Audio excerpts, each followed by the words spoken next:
Join me as you and I and you take a journey to become better writers together and geek out.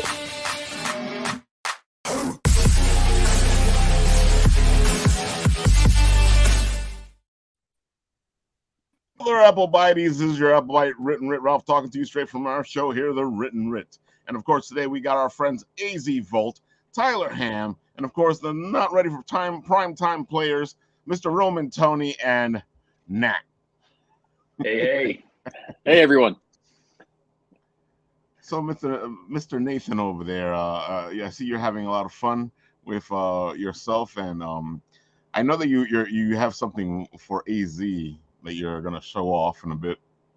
Oh, what? It's already played twice. I figured it played twice already. That's why I wanted to just point it out already. 2 minutes. Yeah, so Nat's been doing something new now where he puts a couple of people back there in the little screen back there, so it's constantly playing. So it's a constant type of commercial. Oh, sweet. Okay, yeah. All right. I'll keep my eye on the back. Don't worry, I have it timed. Don't worry. And it's been fun to see what happens behind him now, and he keeps adding more and more people back there, and we're getting people to pay attention to what Nat's doing now, which is always interesting. See, I'm giving you less. See, I noticed that you didn't have your usual monopoly. Yeah, when I rush to get here on time, it's really not happening. All right, folks. Of course, we both Tyler and AZ have been on the show before. But Tyler, let's start off with you. Give them the spiel. Tell them who you are. Tell them all the good things, so that they know who they're talking to, or who's talking to them. Sure thing. My name is Tyler Ham. I am a children's book author, and I created a series called Rest in Peace, which is being published by Scoot, which is a imprint of Scout Comics. And the first of the series is called Rest in Peace. That's releasing September 5th of this year. Yeah, pretty good book, if I do say so myself. I love the thank you. The Rest in Peace, and now what is it? What's the second one? The Yule Ghoul. The Yule Ghoul. I'm not sure why, but I keep wanting to say something else. The Yule Ghoul is not exactly what usually comes out. I'm like, okay, let me just ask Tyler before I slip something up. Of course, Simon and Schuster over here wants me to do something. Look, I just want to show the book. Thank you.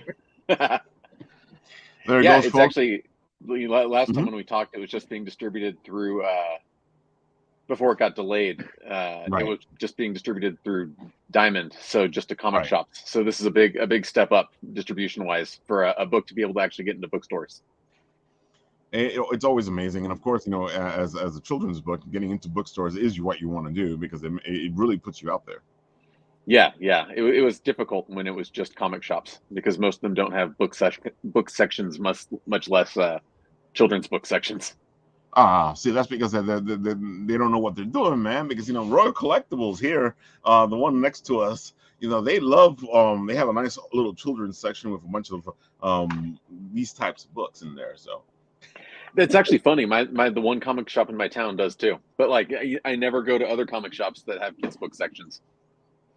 I feel like the comic shops are beginning to realize they have to be more than just a comic shop. You have to be something for the community, and I feel like those are the ones that tend to do better because they're just not trying to be one thing. They're trying to be more so the community could go and enjoy it. I think so too, especially kind of post-COVID when comics got super hot again during COVID, and they sort of became just everyone started collecting comics again. Exactly. And now that that's sort of cooled down, you need to diversify a little bit. And so I've noticed a lot more comic shops are doing, they'll have a small book section, or they're doing things like role play card game nights and stuff like that. That just sort of brings in a crowd outside of just the regular comic readers. Exactly. So, yeah, and I think kids books is perfect. You want to because it's an easy way right into comics. Exactly. Yeah. The comic book stores that are surviving are doing different things, and the kids market is I mean, those books are destroying comic books. The sales are crazy, insane. Like Yeah. those, like children's books, yeah, in the bookstores, yeah, right now, doing really well. Oh, definitely. Apparently, yeah, children's books and apparently anime is really outselling Oh, that's the thing. like standard American Yeah. comics now, like quite a bit. Yeah. And I don't know that It's- much about anime. They've got a But lot more range. Yeah, it's like the anime sort of thing. Like has like it was crazy. Like one of the biggest things that they actually sell is like slice of life is like Yeah. a huge category, and it just Exactly. gives people. I think people kind of, especially after COVID, they just enjoy reading something that's kind of not adrenaline inducing. Like it's kind of relaxing. So it's Yeah. like whereas like comics over you know on the other side of the ocean. Are almost entirely based on conflict. It's like it's not so much that we couldn't do it over here. It's just that for some reason the market hadn't really picked it up, and by the time people became interested in it, there was already a massive market they could purchase from. So like yeah, it's just I think it's starting to open up. Like there's a lot more slice of life comics trying to start. Like but every time they usually start, and it's funny. I think the only place they can really exist is in the indie market at the moment. Completely. Because like if DC or Marvel try to make slice of life, they just get trashed. Like they get review bombed and destroyed. Whereas like if an indie person just goes, "I'm making this," then like people just kind of don't care, and it's like, okay, cool. Like well, we're gonna support it, or we're just gonna ignore it. And so I think like, funnily enough, a lot of the categories that come from anime. Like that's just one example. Like the other ones are like romance comics. They're huge. Comedy comics, they're massive. Horror. Like like those sort of categories have dominated in that other field, and they're starting to bleed across. And I think just because there's a bit more freedom, especially like you're saying with your own thing there, with like kids books. Like I don't think. Like I mean, Marvel and DC do like small little kids books and stuff, but again, it doesn't seem to be like the go-to place where people sort of go like, I'm going to go buy myself like a tiny kid's Superman book, and it's like, well, they don't really do that. Like that, people just don't think of it as the first place. So I think like there's a huge market to tap into. DC has like a few children's books, and the ones that are there like outsell all of their comic books and stuff. And like Marvel has like Marvel doesn't have as many, but they have one Miles Morales Spider-Man book. That thing, those numbers for that one book are crazy, and they're like in the top 100. I think like graphic novel book category. Like Marvel just has that one book. The Miles Morales was just crazy. So it's like, well, this is where the money is. Why aren't you doing more of this? Who knows? I don't know. They've really done like I don't know what the thought process is like. I don't know. Like what is it? Spidey and Friends was like have it. Once you sort of have kids, you sort of start getting exposed to like those are the ones that are kind of like Funko Pop looking. Yeah, and it was just like I was kind of like, okay, cool. Like they're really sort of redoing like the whole thing again for the next generation. They're going a lot younger than they did with us. Like I think we sort of got like the 90s Spider-Man and stuff like that was kind of aimed at teenagers. And his amazing friends. Exactly. Yeah, right. Yep. Around the like, country. Everything was kind of aimed at like tweens and up, but like then suddenly like these ones are really gunning for like toddlers and stuff like that. So like it's a toddlers and kids, and I think that's a huge market like as far as that goes. It's so funny though because also, I feel like both companies like drop the ball when it comes to like the next generation. Like when like you were saying, AZ, when we were kids, it didn't matter what comic book you picked up because it was for all ages. I feel like now they want to concentrate on the adulter crowd, and then you start to pick up like my daughter loves these books, the Dogman mine does book. too. Yeah, and I feel like they've missed out, and now the audience is moving somewhere else. I mean, for them, it's an easy excuse to like keep the IPs because when an IP goes dormant for 5 years, you could like lose it. This is why, like, if you remember when like Fox was like hurrying up to try to make a Fantastic Four movie. And they made that horrible movie just to keep the rights. But like comic books are such an easy way to keep those rights because there's one every single month. So it's just a very, very easy way. So it's like they look at it that way. I don't think they, I don't think they're interested in making money on this. But it doesn't take that long for. I mean, look at a lot of like 50s and 60s IPs that were such a huge deal. That go up to a 5-year-old and ask them who the Lone Ranger is. You know, ask them who the Green Hornet is. Like they're the Phantom. You know, yeah, the Phantom. Yeah. If they were like, unlucky, they saw that movie. They were unlucky. They saw that movie with Johnny Depp. Like, oh yeah. That movie like honestly, like I think someone was saying it online the other day. They were just like, "Oh, what was your first comic?" It like gets asked all the time, you know, just to crowds, and like what was your first comic? And I'm like, man, actually, I think like firstly it was like Garfield, Hagar the Horrible, like Foot Rot Flats, like the little like newspaper like funnies. They were really the first like comic square panel ones that stuck me in. And then the first actual like I guess like traditional art style, you know, comic style sort of thing was the accompanying things for the Phantom and Conan, and like they also were in there as well. They would also have like Conan the Barbarian and the Phantom, and that was always in the newspaper as well. And you'd have like, you know, maybe like 4 or 5 panels, and you just had to keep sort of buying the newspaper to keep reading more panels. And as a kid, that was sort of it. And so like for me, like the Phantom always held like this really strong point for a while, because I was just like, oh man, that's a comic book character, that's a hero, that's a comic hero. And like he predates, like, I mean, you know, the Bat Cave kind of came from the Phantom Cave. You know, it's like he predates like. He's back there with like the Shadow, I think, like that era. Exactly. You know, 30s. It's very Indiana Jones, like original Indiana Jones era kind of thing, like the Adventurers era. You know, like people are going out and like, you know, kind of cutting their way into the wild sort of thing, and then like basically they, you know, cut their way into the wrong wild, and you know this guy's here to defend it, and it was kind of cool. Like I mean, it's a very simple premise, and like. I love the idea that like as things kind of kept going on, like there's like, oh, we've got new industrial things, and you're like, well, how is the Phantom still around? And they simply explain it like he just has kids, and those kids grow up and they become the Phantom, and then like you know, like it's just a mantle that keeps getting handed down through the family. And but I love that like each kid still just drinks milk at the bar. Like it's like you know his dad, like the original Phantom, like never drank alcohol. He only ever drank milk. And I'm like, oh, that's a cool like, little nod to make. And then like, so even when he was in his human stuff, like he'd be sitting at a bar drinking milk.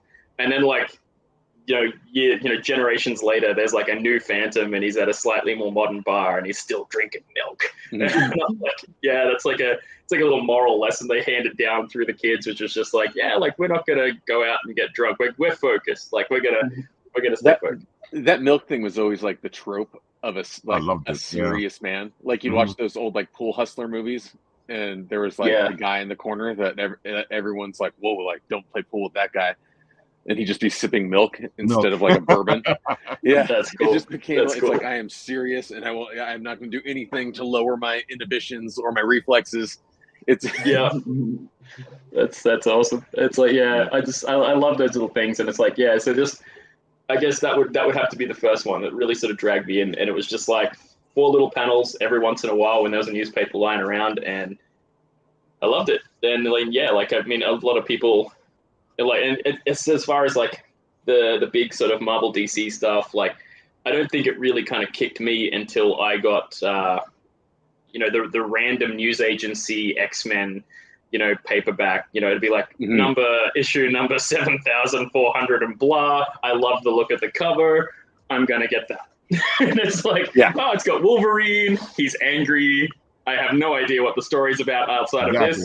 That's you couldn't just ever pick up an issue of X-Men. No. Like, it takes you a bit.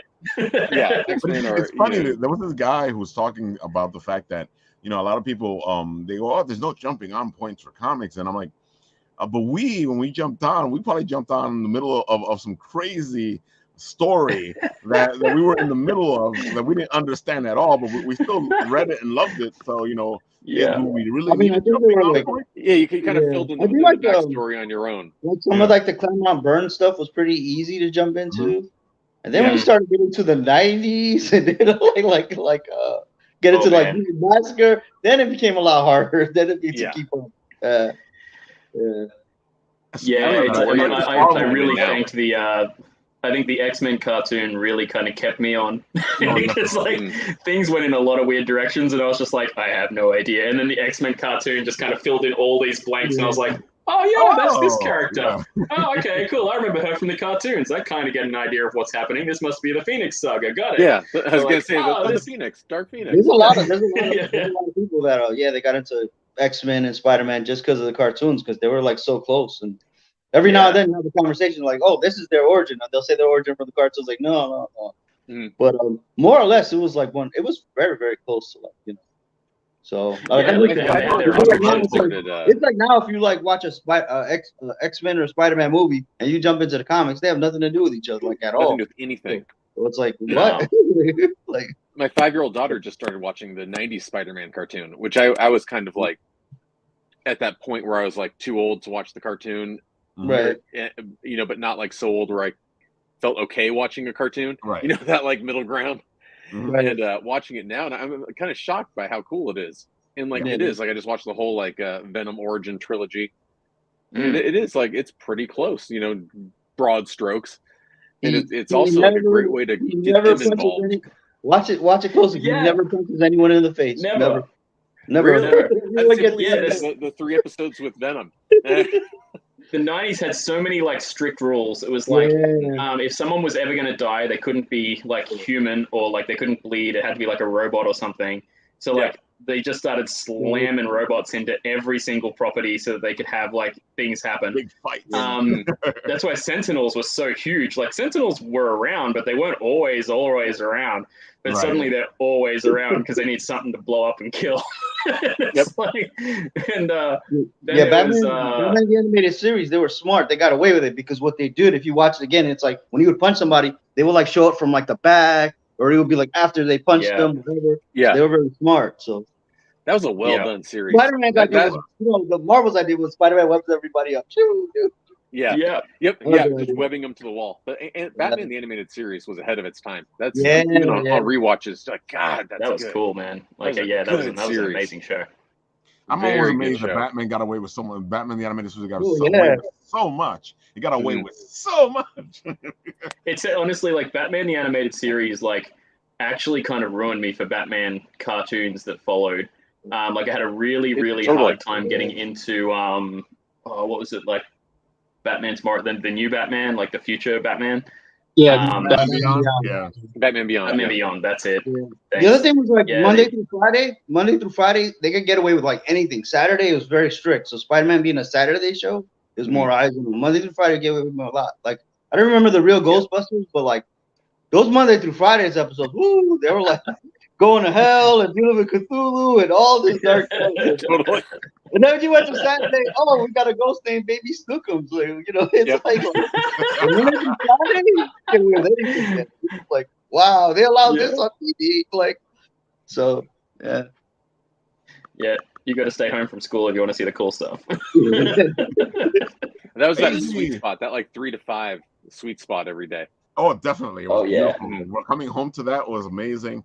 I tell people all the time, I would not change my childhood for nothing in the world. Saturday mornings, the weekday cartoons, it was, and then like, but we got cable now, but it's not the same. It's not the same thing, No, it's not at all. No, I think it's also like there was that nice little sweet mix of like everyone had to go watch the same thing at the same time if they wanted to see it. And people kind of get that with like weekly releases, but like then you went to school and you're all just like downloading what you saw, and then you're really eager to go see the next thing, and you knew you had to wait either a day or a week, and if someone missed it, like it wasn't like don't tell me it's spoilers. You were like everyone tell me because I will never see this again. Like if you were lucky to see it again. Garfield Halloween special or something, where it's like you're waiting a year. Like, exactly. You have to wait till Halloween to watch it. Like, Oh man, right? And it's like so like everyone got to be like really enthusiastic storytellers, and like now you just got to kind of be good at being silent. And you're just like, okay, I won't spoil it for anyone. But like back then, it was like, sit down, and I'm going to tell you this amazing story about what happened last night. Yeah, we do it all the time, man. It's like, dude, you missed it. Wait till I tell you what happened. And everybody gathers around. It's like, let me regale you with the adventures that we saw this weekend. Yeah, and like the kid who clearly missed it but was like lying. And yeah. The kid was just like, well, it wasn't that good. I didn't think it was that good. I didn't like it. I don't know what you guys are talking about. I'm not even going to bother talking about it. It was that bad. Yeah, it was just whatever. Whatever, man. I'm going to go to the toilet now. Bye. Yeah. I'll see you guys later. I saw that episode. It wasn't that good. No, man, no. I feel like by the time it reached my generation, like all that had changed. Oh, definitely. And like we weren't even like the streaming services people yet. Like, no. Yeah. Because I would argue it was kind of like VCR that really changed it. No, VCR. Yeah, I mean, there was also the cable box, but it was still difficult to get VCR stuff. Well, like you had to make sure someone else would record it for you. Yeah. Or like you were the 1 in 200 people that knew how to set your VCR to record like specific times if you were out. Mm. You gotta figure out that whole scientific process of how do I get this to record the show, and then all the time you record somebody else, another channel and another show. You come back and you're like, "What happened to my cartoon?" I would always just start it like if I was leaving the house at like 3 p.m. and something I wanted to watch was at 8, I would just turn the station on, put the VCR tape in like EP mode, so it would just record like 7-8 straight hours. Oh, that's right. I forgot and just let it ride. Just how like long set up to record all week, just and then watch and see it mess up, like like oh man, those long recording tapes though, those were like gold. It's like if you can find like the because like a lot of the standard ones out there were like an hour and a half tapes, but you got the big ones like the huge big chunk could record a massive part of your day kind of VCRs like VCR cassettes, like those things just if someone owned one of those, you're just like, hey man.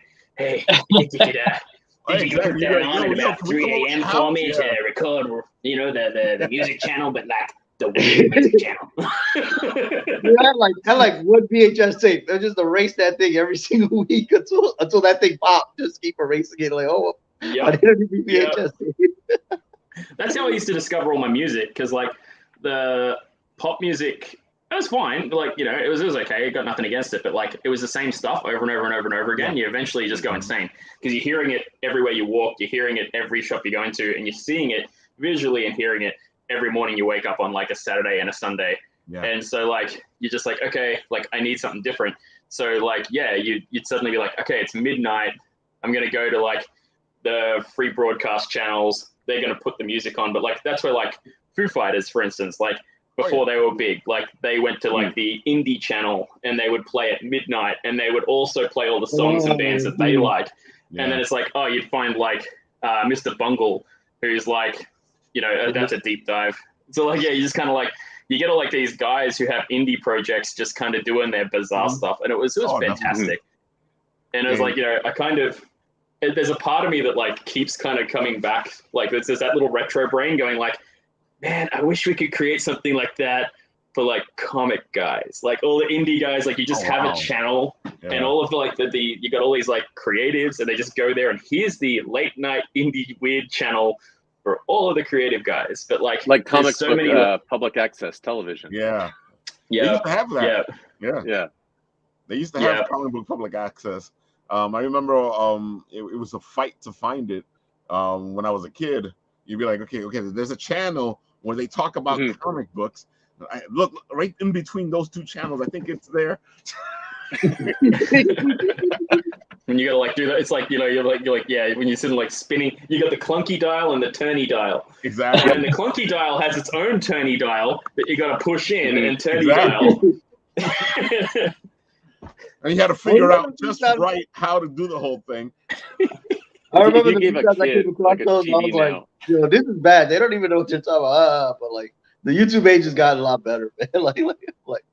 Oh man, I'm so glad it's here. I'm glad it's here. Although the one thing I'm sort of noticing is how like media is kind of just turning up and then getting deleted.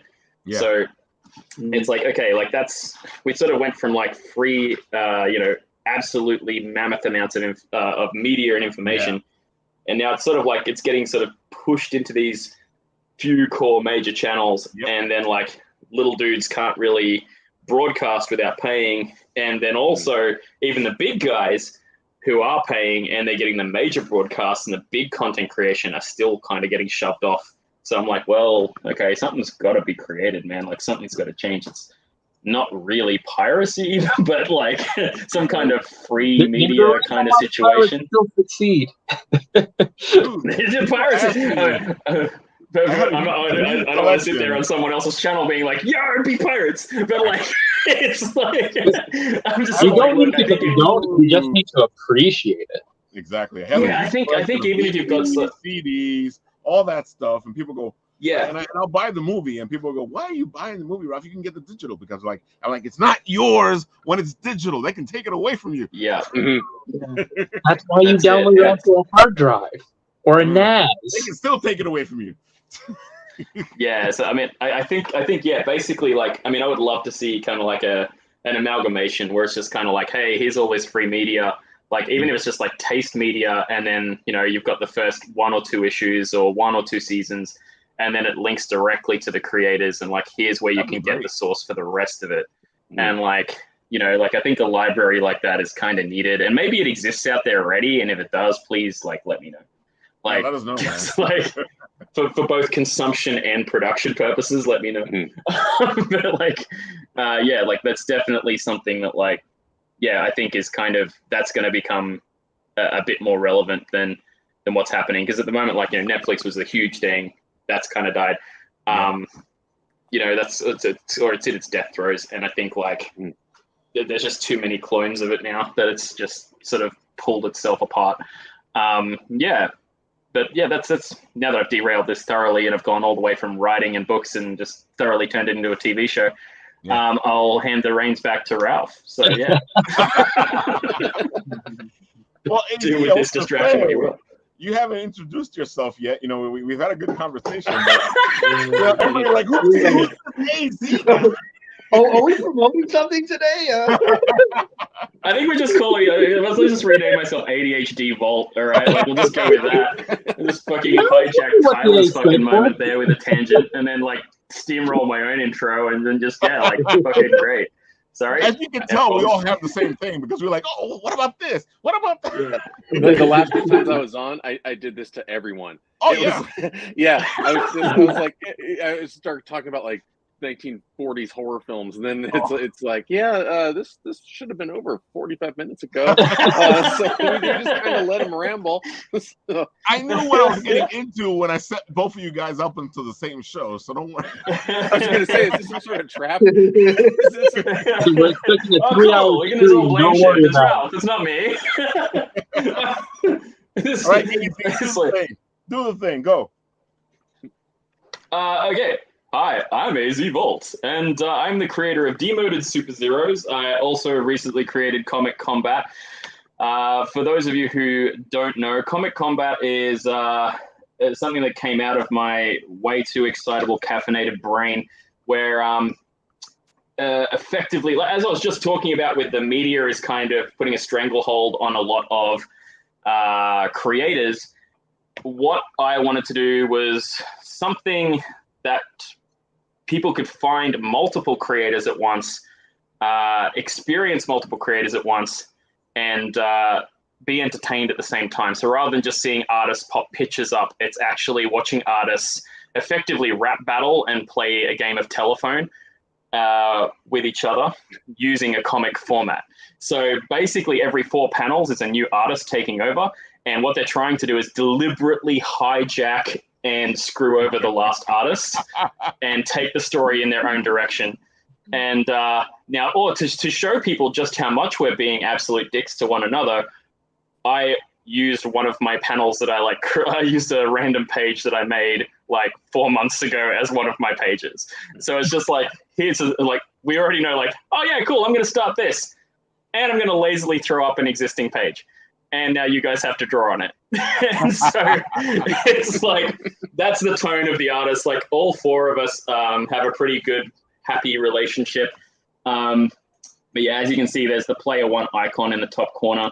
So that's for my one. The next one you're going to see, I think first one is going to go in succession, player 1, 2, 3, and 4. So you'll see Def Shogun throwing up his stuff in the next 4 panels where he has to try and figure out how to take that story moving forward.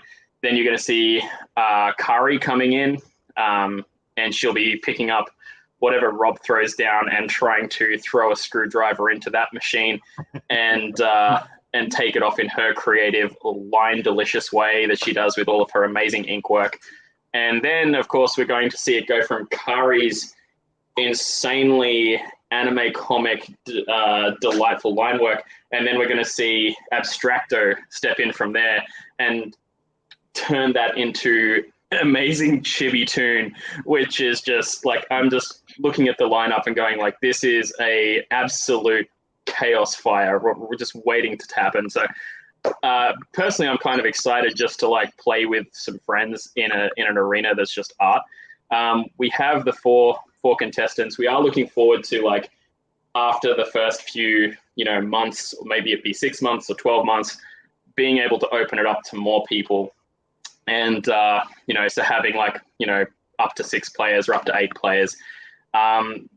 It also gives us as artists the ability to kind of just be like, wow, we can put something out in a bit more of a comic-based format, which is what we want to work in, right? But not having to constantly produce something every single week, which actually for advertisement purposes, which actually takes away from us being able to create something production-wise in a bigger way somewhere else. So they still get to experience our comics, but they're not taking away from us creating more comics, because really what we're doing is sort of creating maybe 1 comic page or like 4 panels a month, which we very particularly chose who we did because all of us seem to be production monsters.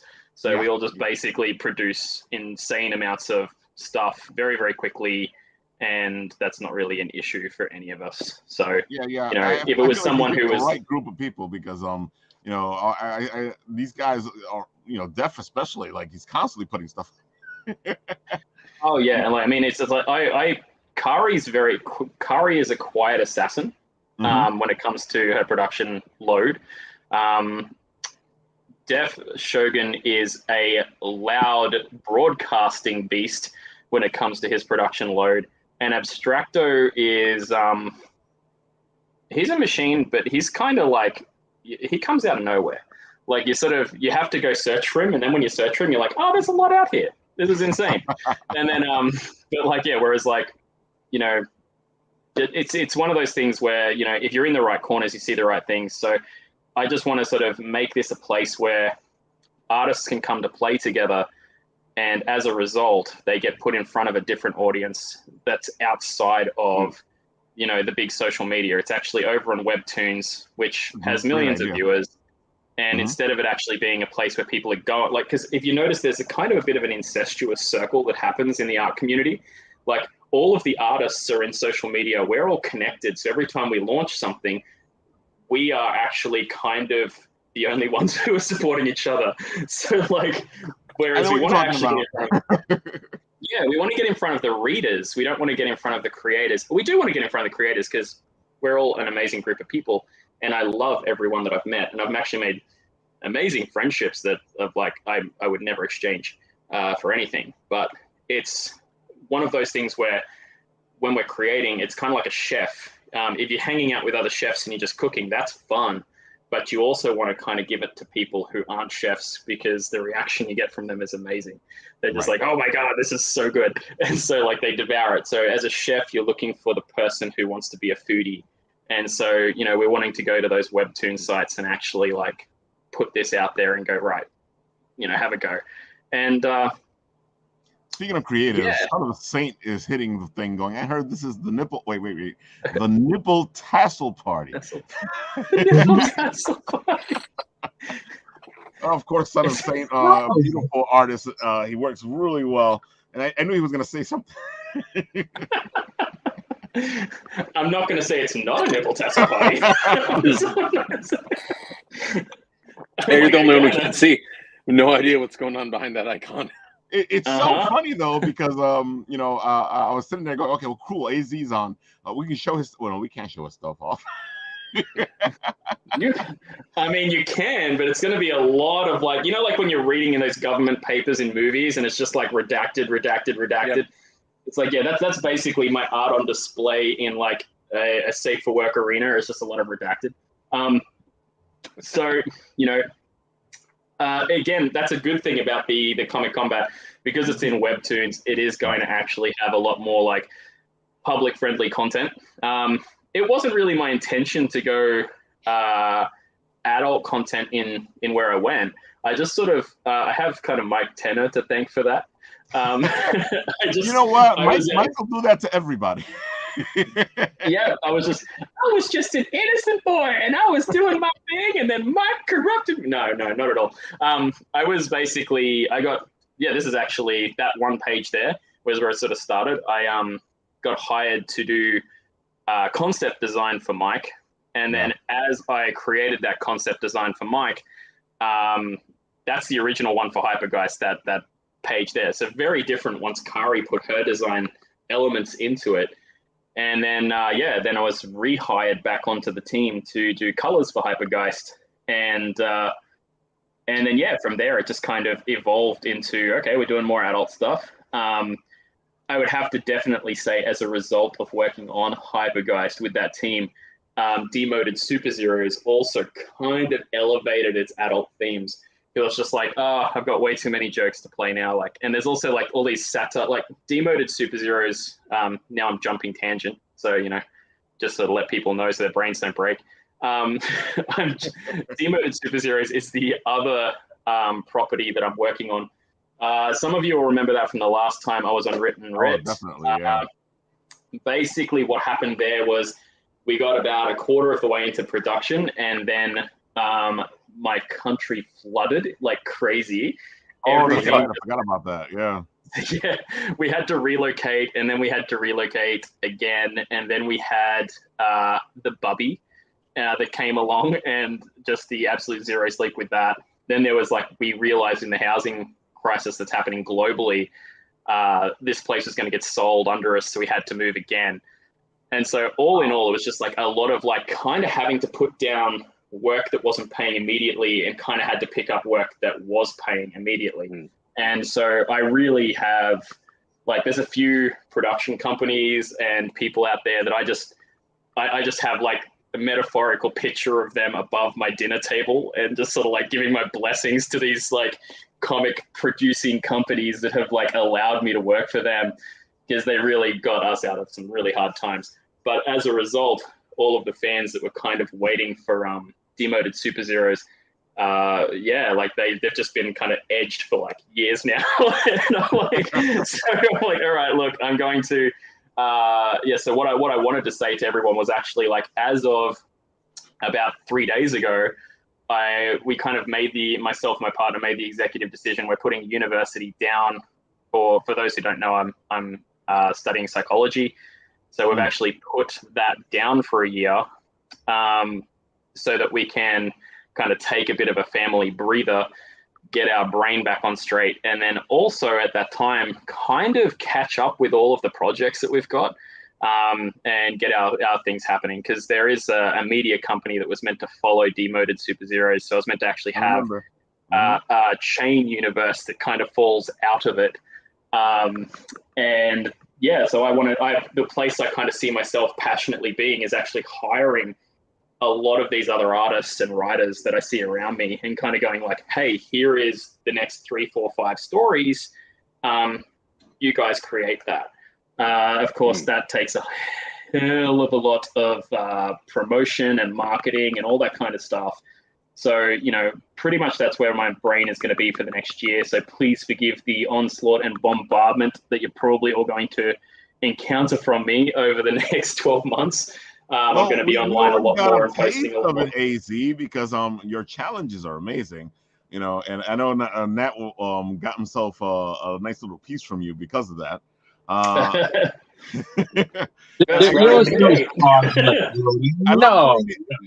love doing these challenges myself as a writer. So like seeing you do them, I was like, ooh, you know, I love how you're processing it, how you're having all the people just like put whatever they want in there, and then you're picking and choosing what you're doing. Yeah, well, it's like some of them I literally just rip pieces of paper off, throw them into a hat, and then I'm just like, all right, now we're doing this, and I just pull stuff out. And you know, if I've pulled the same person's stuff out like 2 or 3 times, I'm like, no, and I throw that away. Like, you've had enough. Like, pull the next person out. Like, we're not making. This is meant to be some kind of monster, not some kind of personal commission. So yeah, it was. We've had a lot of fun doing that, and it's a challenge. Like, I love kind of.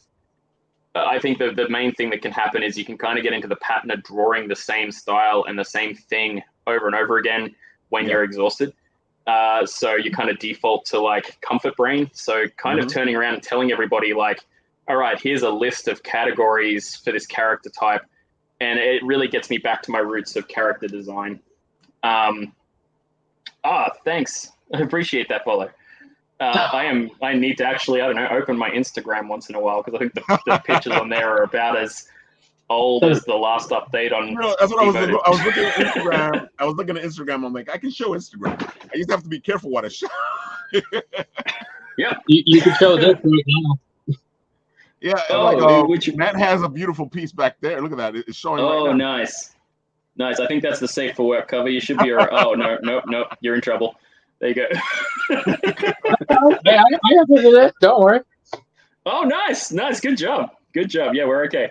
So yeah, one of those pages that are going up is actually all of the color work that I've done in 2023 for different companies put together in a collage, and 2023, bit of 2022, and then the other page is basically all of my solo art, kind of sliced together into a collage. And if it can sort of show you anything, it's really, and this one here is basically one of the contests. That's the color contest that was going around online for a bit. I love the yellow one, I specifically did the yellow one, and then I'm glad I didn't put it up, because like it would have got me banned so quickly. But effectively, it was Lemon Grabs, SpongeBob. What was the other character? There's a few yellow cartoon characters, and what they were doing was definitely not Facebook appropriate. So I was just sitting there watching Twisted Metal and just kind of drawing that. No, it wasn't Twisted Metal. I was looking forward to Twisted Metal. Watching something and just sort of drawing this tune out. And then I got into it. I was having way too much fun with kind of putting that like really creepy Ren and Stimpy sort of old school, way too much detail. Kind of, the close-ups on Ren and Stimpy kind of looked like that. And I was like, yeah, this is going to be funny. And it turned into an absolute, it was a dumpster fire of just inappropriateness. So I kind of pulled myself up on that. And I was like, we pushed the limits on each one of those drawings. I was just pushing it a little further and a little further and a little further. And then it got to that one. And I'm like, the cartoon characters are going to be the worst. Here we go. I was wondering why it was just yellow and nothing else. Well, I was also ready to just kind of do like SpongeBob's eyeball, like he's just squished up against it, and that was about it. But like there was a few that ran through my brain, and then I think I just sort of put in so much time and effort that like the idea of drawing something else, I was like, nah, let's move on to the next game. And then we moved on to that one, which I think is where Nat got his dragon character done. His with the thick daddy look. Thick daddy look. And it was. I honestly, I think like I had a lot of fun with that one. I think like redesigning Velma,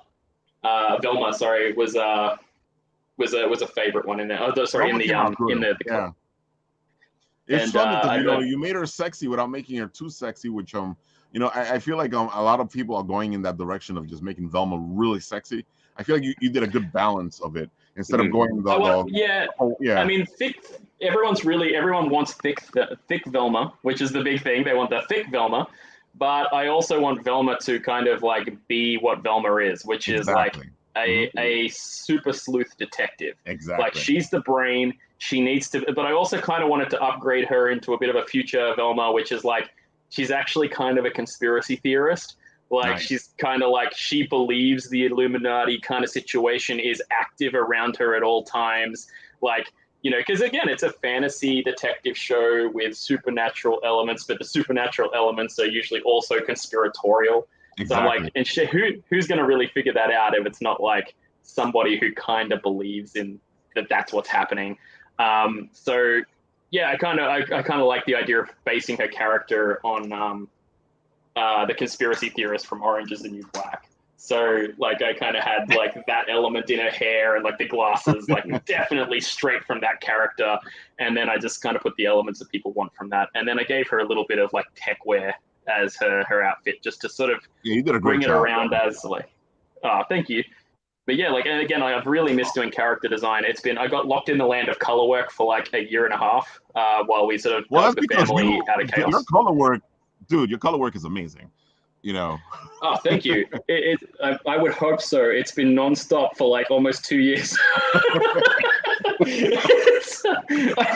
I literally started doing line work again this year, and I was just like, oh, I'm so rusty. It's been crazy. So yeah, like that's pretty much where I'm at. So we're doing Demoted is literally now becoming a full-time job production-wise. So you should see over the next couple of months some really big progress on those pages. As we speak, I'm actually going back and redoing some of the first 5 pages that I released, and I'm doing. I had a feeling you were going to do that, yeah. Well, I have to, because like it's like the first concept pages we did. Like the very first page actually had a semi photo bash in it. Like the texture on the road was like a photo bash texture. I just don't do that anymore. I just color and texturize and stylize. Like everything is now just 100% one style, like rather than having an amalgamation style. And so like, yeah, I just sort of went like, no, like I'm really taking it away and like recreating the whole thing in one style rather than like, and because I'm even like today, I'm actually going back and doing speech bubbles all over again, because like there's a few, like you've got like one set of pages done that in this, you know, this month of this year back then, and these speech bubbles were done with like this style. And then like the next few pages, you're like, oh, they look different because I learned something. Oh, these other ones look different because I learned something more. And you're like, all right, I got to tighten those up. Some of the art panels I'm going to leave because I'm just like, they look kind of toony, and I kind of love that because it's just like Mindy Monochrome doing her own thing, and it kind of plays to her brain. I'm just like, I'm really going to leave that. And then I'm moving forward with like how to create the rest of it. But like, yeah, we had Dawn Man, which was like, for anyone who's listening, this is meant to sound incredibly satirically cheesy. So I hope that's coming across. It's like, it is literally a rib at superhero genre. I know satire gets used. It's funny, you know. I've seen enough pages, and you've shown me enough stuff of it. It's really funny. It's a kind of comic that, you know, we grew up with, because not all superhero comics were superhero comics. You know, we had a lot of fun comics, and I feel like people have forgotten about those. Yeah. Yeah. What I wanted to do was kind of push the big elements as the big like world-ending element is actually like the C story or the D story. We're way in the background, and then we're sort of looking at the everyday person as the A story. And these people are kind of failed in everything that they've tried to do hero-wise. And all are like literally like they all fail in one way or another. And a lot of it is kind of tied to elements that are now kind of folklore. Like if you say the Battle of 2012 to anyone, like the New York City Battle of 2012, like everyone just goes, Avengers, blah. And it's like, so they quote like the Battle of New York City 2012. This person got between the Incredible Bulk and the enemy and got punched. And like, it's like, all right, the Incredible Bulk, we all kind of know what you say, who you're talking about when you say the Incredible. And it's like, so like there's elements of like Superman legacy, there's elements of Avengers stuff. It's all getting satirically nodded to, but nothing is getting followed up. It's just like, no, these are the elements that ruined these characters' lives. And these characters are now just moving on. Horrible people. Terrible. Like basically, you're following the cast of Seinfeld if they had really shitty really unsavory superpowers. Sorry, the Australian slips out in me. I'm trying very hard to speak another language right now. the janitors on the Death Star, they blew up. Like Exactly. So like, I want to follow. I want to follow like. It's kind of like that show Troopers. Like you want to follow the troopers on the Death Star. You don't want to follow, Darth Vader. You want to see the effects of Darth Vader and how much it freaks them out. But like, you don't want to like really be just constantly following this guy around who's uber powerful. And so, yeah, like all of these guys actually have incredibly potentially catastrophic powers, but they're just useless as people. So we're really following that element and that thread along. And as far as like there's 4 comics completely scripted. Right. So we're not sort of seeing like, here's the first one. Oh, we don't see any more of that. The idea is that like this year I want to sort of get the two comics out the door this year, like over the next year. Sorry, not this year, but over the next year. Right. I want to get at least 2 of the comics out. And then in the following year, I want to have assistants coming in, hopefully by that point. So the funding from the first 2 comics will be going directly to artists and writers to keep the next 2 coming out. So people won't be waiting. And this is exactly why I tell people that you support indies because they're not just talking about the one book they're creating. Usually they're talking about the bunch of books they're trying to get out there. And anytime you support indies, that's what you're supporting. You're supporting the continuation of whatever they're doing, not just one book. Oh yeah, very much. And it's like, I mean, I think that's, if you look at something like Robert Powers' Penguino Revenge, like the amount of effort that he went into creating what is a massive book. Like getting it shipped to Australia, I think I spent more on shipping than I did on the book. It's like, it's heavy. It's a massive, it's a good book, man. Tome of creation. Yeah. And then that got done, and then straight off the bat, he's straight out and he's creating the next massive tome of like, it's like 180 odd pages, and then the next one is like another. It's crazy. Like he's got these big hard books. I've been waiting for volume 2 before volume 1 because I got a sneak peek of volume 2 from Rob, and I'm like, where's volume 2? It's kind of cruel when you let people know it's coming. Like honestly, I could tell you, like looking at half the stuff in the background of of Behind You, Nat, and I'm just like, oh, I think you're really gonna love like issue 3. Like it's like issue 3. I mean, all I'm going to tell you is that like the title is Demoted Super Zero's Isekai, and that's it. And so effectively, it dives into that, but there are Easter eggs for it already in issue 1. In the first 10 pages, there's already a massive Easter egg to that happening, and it's like that's one of the things that I'm really glad that I actually got all this time. Because I've been able to I haven't been able to do any meat and potato work on it. So instead, I've just been sitting in the background making this endless list of notes, an endless list of like twists and Easter eggs and stuff. And I'm like, oh, but this. And then like you're reading other comics out there, like, going back and reading stuff that was influential on you. And you're like, wait, this keeps happening in all these comics. That's a trope. I haven't paid that out yet. I've got to pay that out. And it's like, hang on, we've got readers, like the readership, like things change in the readership too. And you're like, hang on, the fandom keeps doing this thing now. Exactly. Oh, I'm going to pay that out. And it's like, you kind of got these like massive things that just kind of need to be done. The other thing as well is like, and so, one of the main tropes in Isekai is to like, you need to be hit by a truck, right? Yeah. I don't know if you've seen the one-shot fan comic that now everyone considers as canon about the truck drivers.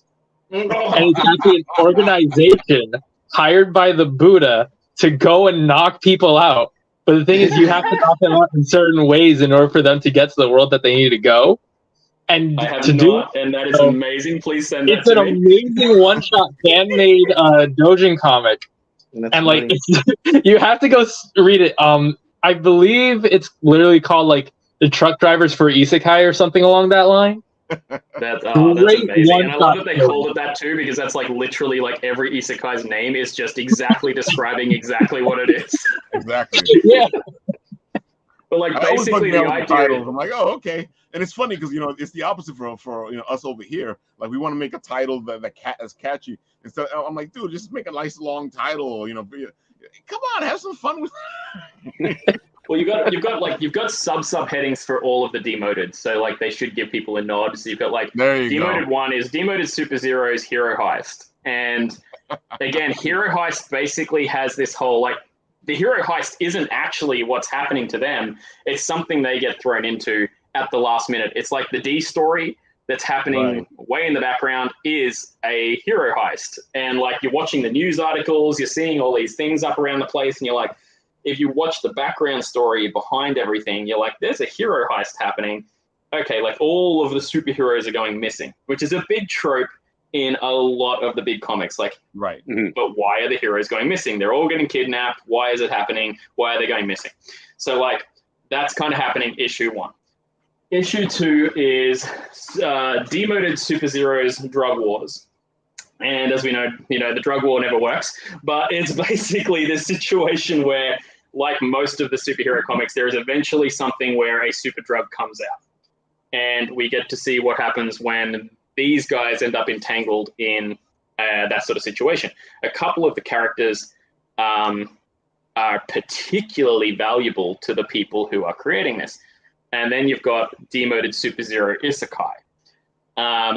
Demoted Super Zero Isekai, as you know, I'll just tell you the beginning premise.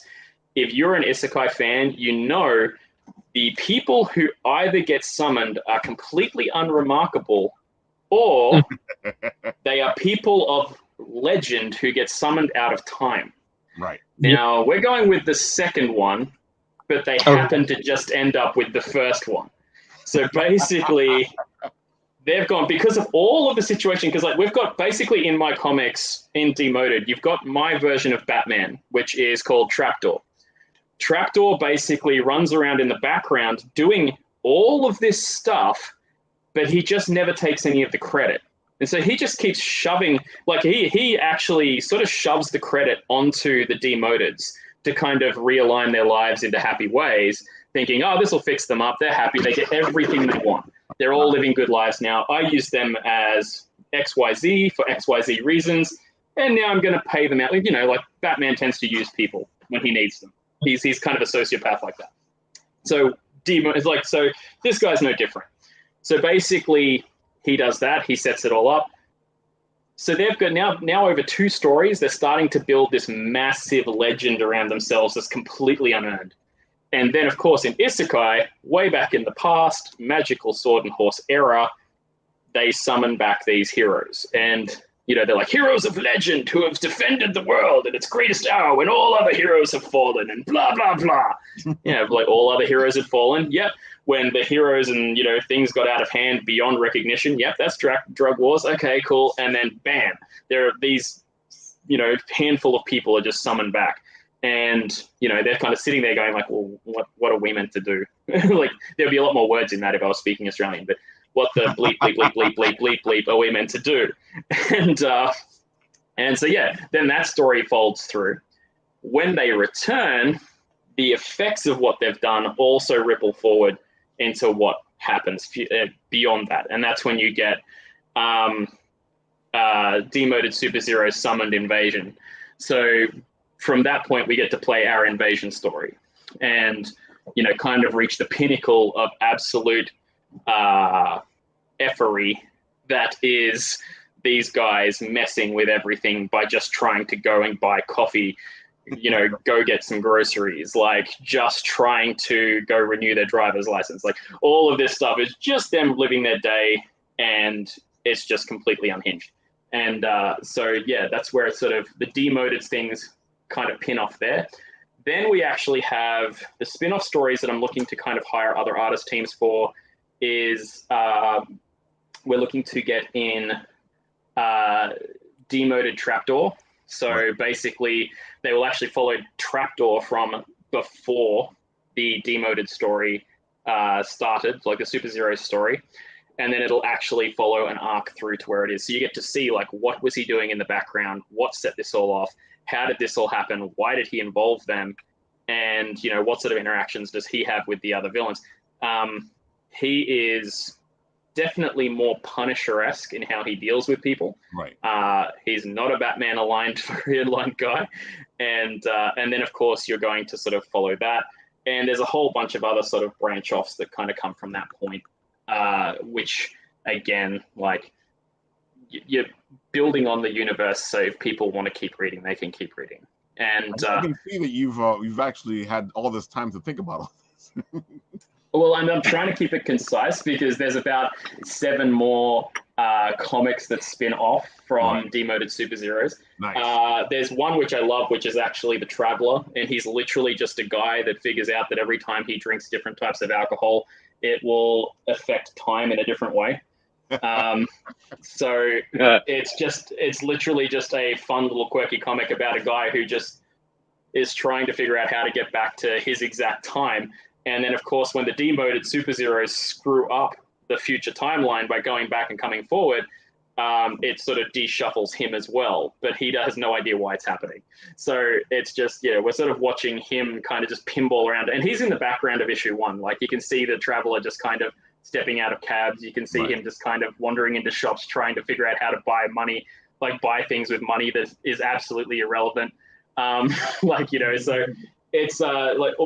all of these sort of comics all kind of exist in issue 1, and they're all in there and they're all kind of pinned. It's just figuring out how they all tie into other stories. So I would like the idea of people being able to go forward, read these other stories, and then come back and reread them and get a new kind of appreciation for it. And that's going to take a lot more workload than I can handle by myself. So that's why I want the team on board. And then when it comes to getting a lot of those, like, I mean, the Easter eggs are definitely important to get in there. And yeah, like, I mean, I don't want to give away too much. So that's basically it. It's sort of, but yeah, like, I guess the big sort of reveal is like, the next year I'm going into nothing but full production mode. So it's so expect exciting. To see a lot more. It sounds like we will want to go along with this ride. Mm-hmm. Yes, and if you do, the website's getting launched this week for Asphalt Media. You can also follow along for Comic Combat, which will also have its website launch this week as well. Or all the socials, you can kind of follow along. But the socials, I don't know, they kind of get suppressed now, I guess. Like, it's kind of hard to kind of reach anyone with socials these days. So unless you're sort of starring people or like super liking people or whatever it is. So, well, the good thing about your socials is as soon as you put AZ, you pop up. That is a bonus. I also get tagged in a lot of things that I'm not sure I'm meant to be tagged in. A lot of people just, in the Arizona State Department. Yeah. Yep. I'm like, nice. You guys have planted new trees. I love that. Thumbs up. Tyler, I have to ask because we listen to AZ. AZ has is going with all this passion, and I know it's the same thing with you. When you decided to do your line of books, because it started off with 1 book, and are you still at 4, or has it grown more to other books? No, it's still at 4. And I was thinking as AZ was explaining this like multiversal, just epic that he's doing, and I was like, yeah, I wrote it. It's about a zombie who's tired, and then the next book is about a zombie who likes Christmas. It's awesome. It's so hard to follow like such an extraordinarily thought out series. No, that's awesome. I love that. But I'm all sold on yours now. Now I was like, where can I go buy your books? To be honest, like, I mean, I love it. I think we all kind of feel that way about our own stuff. Like, when you're a creator, you're kind of like, I mean, I'm not incredibly impressed by my own work. I just kind of like, I do what I can do, and I've kind of come to peace with that.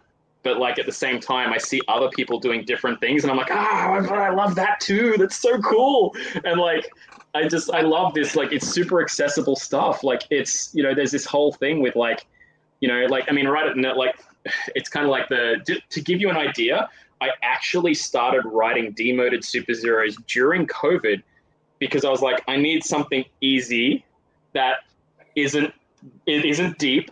It's super shallow. It's something I can work on. That because I was I don't know. You guys have probably done this where you start writing a novel, and then the novel starts writing 7 more following novels, and then you haven't finished the first one, but you've got like all these scripts written. And it's like it was a horrible pothole that I got stuck in for like about a year and a half, and I'm like, I'm going to put that down, and I'm going to just start writing a really slapstick, silly, toony comic, and I'm going to make it satire, and it's just going to pay out a whole bunch of stuff for my own entertainment. And then I started doing it, and of course, I didn't break the habit, so I just started like doing that whole thing again.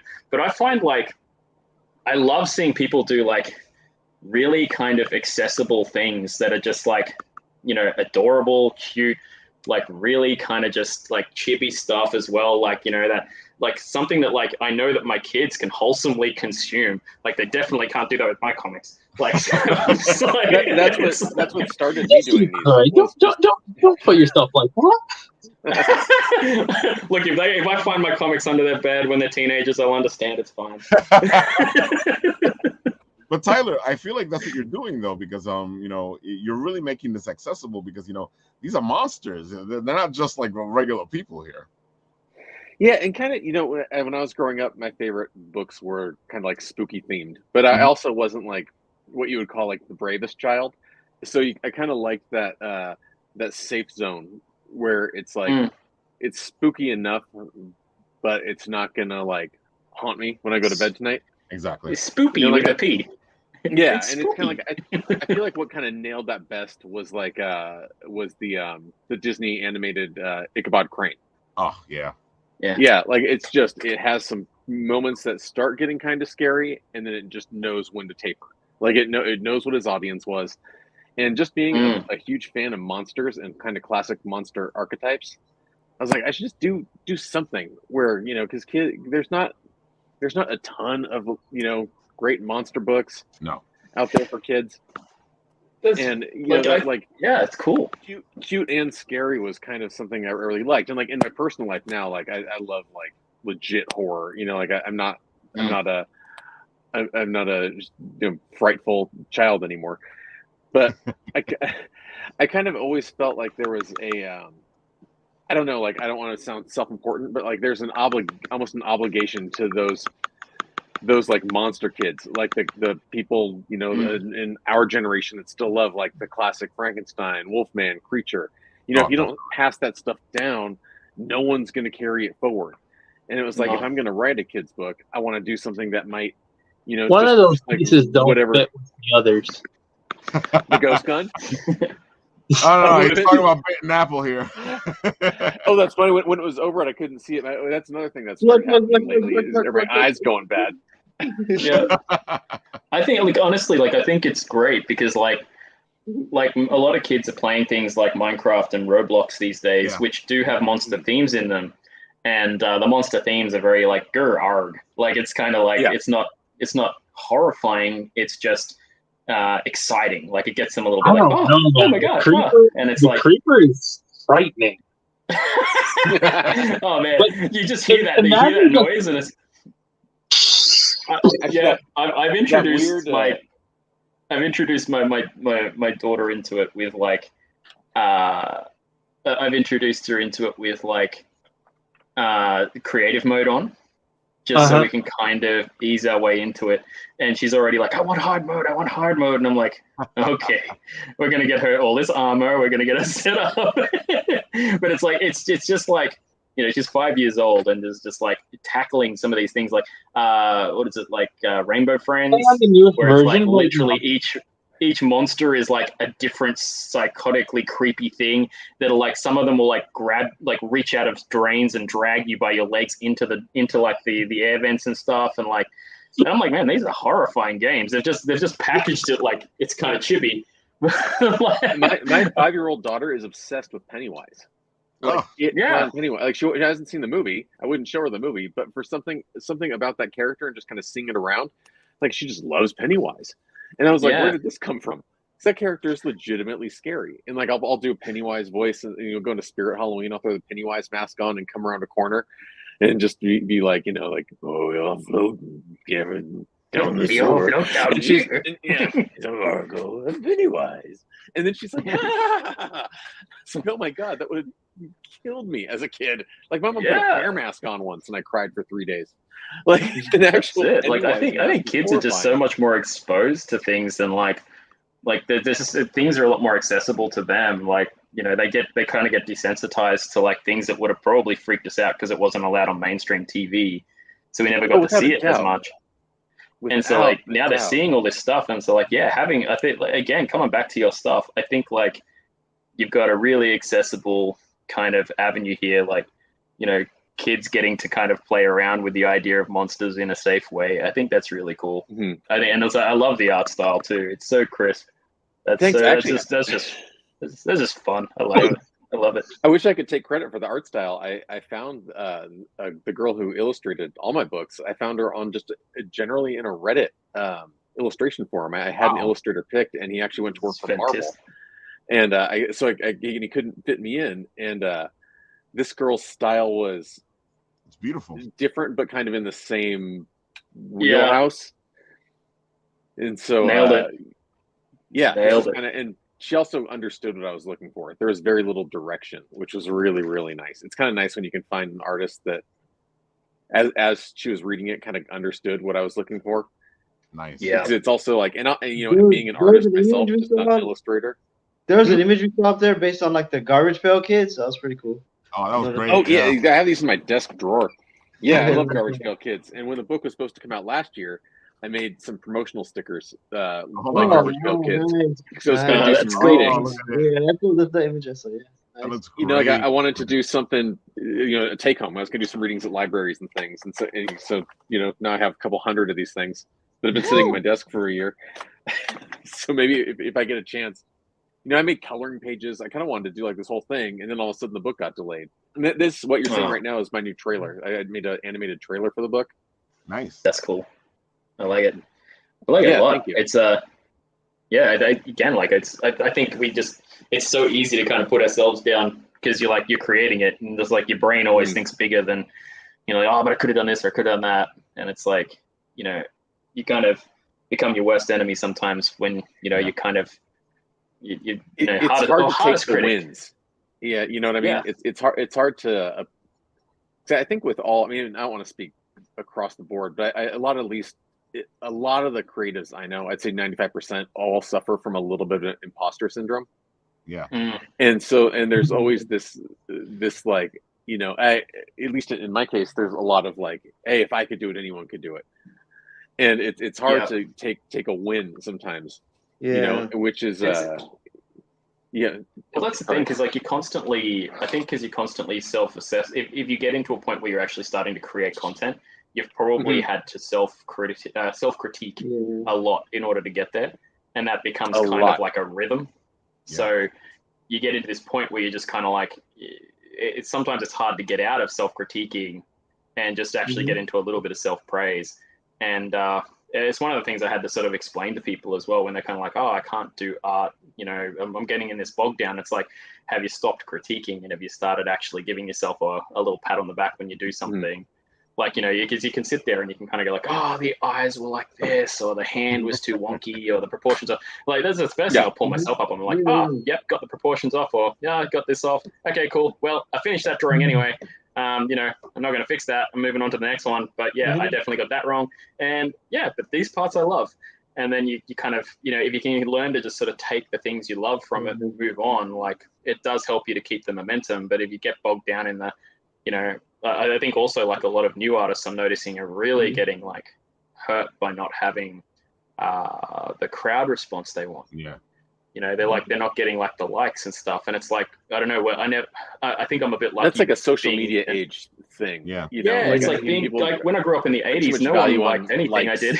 It's like you just no one even knew you did art. Like you kind of sat in your room in a with your headset on, just sort of like bent over your desk, kind of like just like with a lamp over you, just drawing, and it's like it's our life was like our mom. Like, you're like, that's great. Like, that was your life. Yeah, it's like, you didn't really need anyone to like it because you were kind of doing it for your own reason. And and I think like that was just the nature of it. And because I didn't have internet, right? So if you imagine like your life without internet and TV only showed the show you wanted to see once a week for 30 minutes. And it's like, so like you had all of this time and you're like, what am I going to do with it? And it's like, they're like, oh, go outside. And you're like, I did that, but now I'm sunburned. And it's like, I live in Australia. It's not realistic. So you're like, well, what else are you going to do? I'm going to sit inside out of the sun. And what am I going to do? Okay, I've got heaps of paper and heaps of pencils. I'm going to draw. And that's really kind of how you became an artist back in like the 80s or the 90s, was just like kind of doing it. And like, now there's so much more access to people. Like, I mean, the idea of me talking to you guys like back in the 80s and 90s was just, that's insane.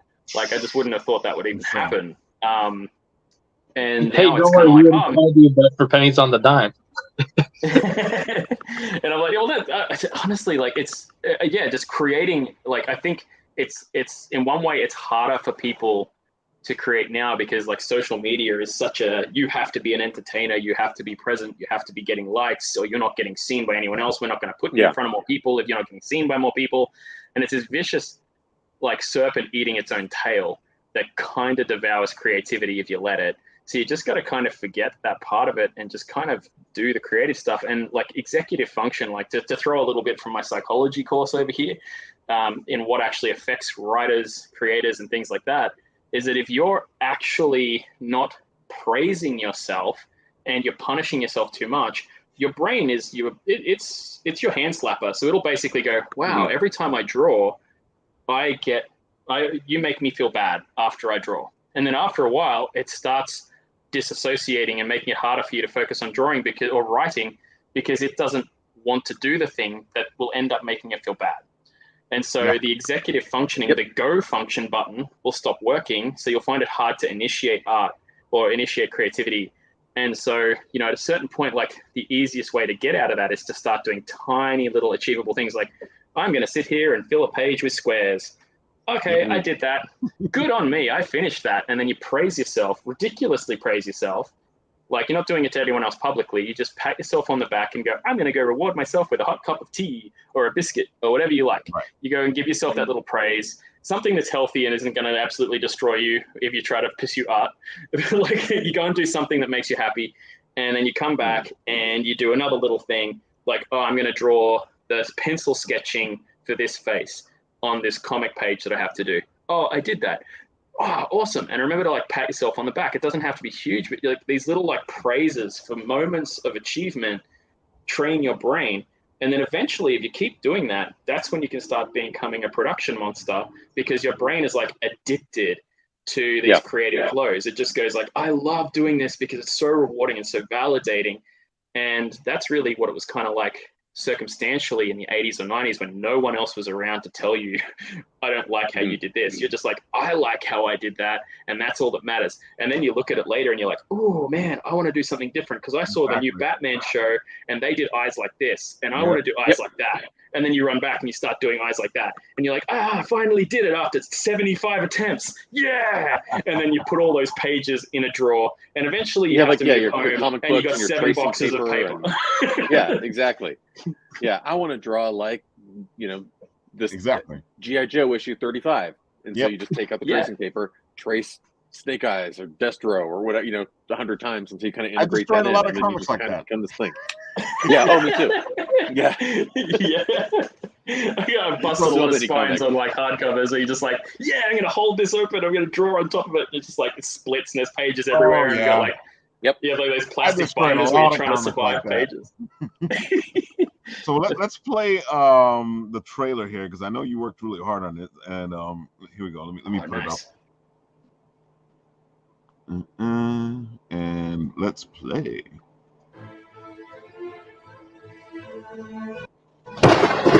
Ghoul just wants some rest, but his monster friends have other plans. What happens next? Rest in peace. Your new favorite bedtime story, now on Amazon. That came out really nice. No, Thanks. so I gotta that's say, awesome. they came out really nice. I was really happy with how that all kind of cut together, and it was That's cool. I kind of had this idea like after I did it, I was like, I need. I texted you. I was like, I need like a ghost host, like a deep. And I was trying to do it like I put a voice, yeah. Yeah, and my friend's like, just go into a closet, put a sock on your phone, and just like try to do it. And I was trying, I couldn't do it.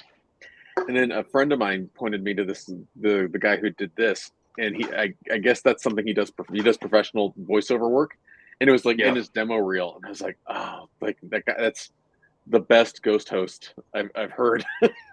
That is a really good ghost host. He did a good job. Yeah, and he did it awesome. quick. It was nice.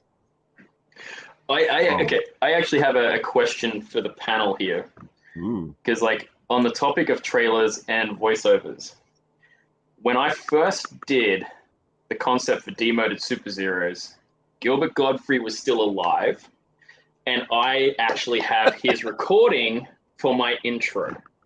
Oh wow! That's it is one of the last things that I ever managed to get from Gilbert Godfrey. Do I release it or do I not? Yes. Oh, absolutely. I don't think you should in an official capacity. Yeah. So I mean, it's in theme with the comics. It is in theme. He actually trashes on it, which is amazing. I love that. And then he basically, the one part that got me was that like his ending that he put in there was like, he demands that people do, X, Y, Z to support, or he's going to touch himself in ways that will haunt their dreams. Oh my God, that's so Gilbert. And he does this in his perfect Gilbert Godfrey way. And I'm just like, okay, I love it. I want to honor him and release it. But at the same time, I'm like, the haunting thing, no, he has passed on. It's what he would have wanted. His own isolated thing. I feel like it's what he would have wanted. I mean, I just thought I wanted to get other people's view on it, so I'm not just chasing the dopamine myself and fooling myself into it. I mean, he was making fun of like right before he died, he was making fun of like victims in Japan that died of like a tsunami or something. Oh yeah, he had Gilbert had few limits. If he's an afterlife, love that. If he's an afterlife, he'll have a good laugh. Yeah. Oh, he loved all this stuff. Yeah, he'd be the first one to do. Why didn't you put it out yet? Exactly. That's fair.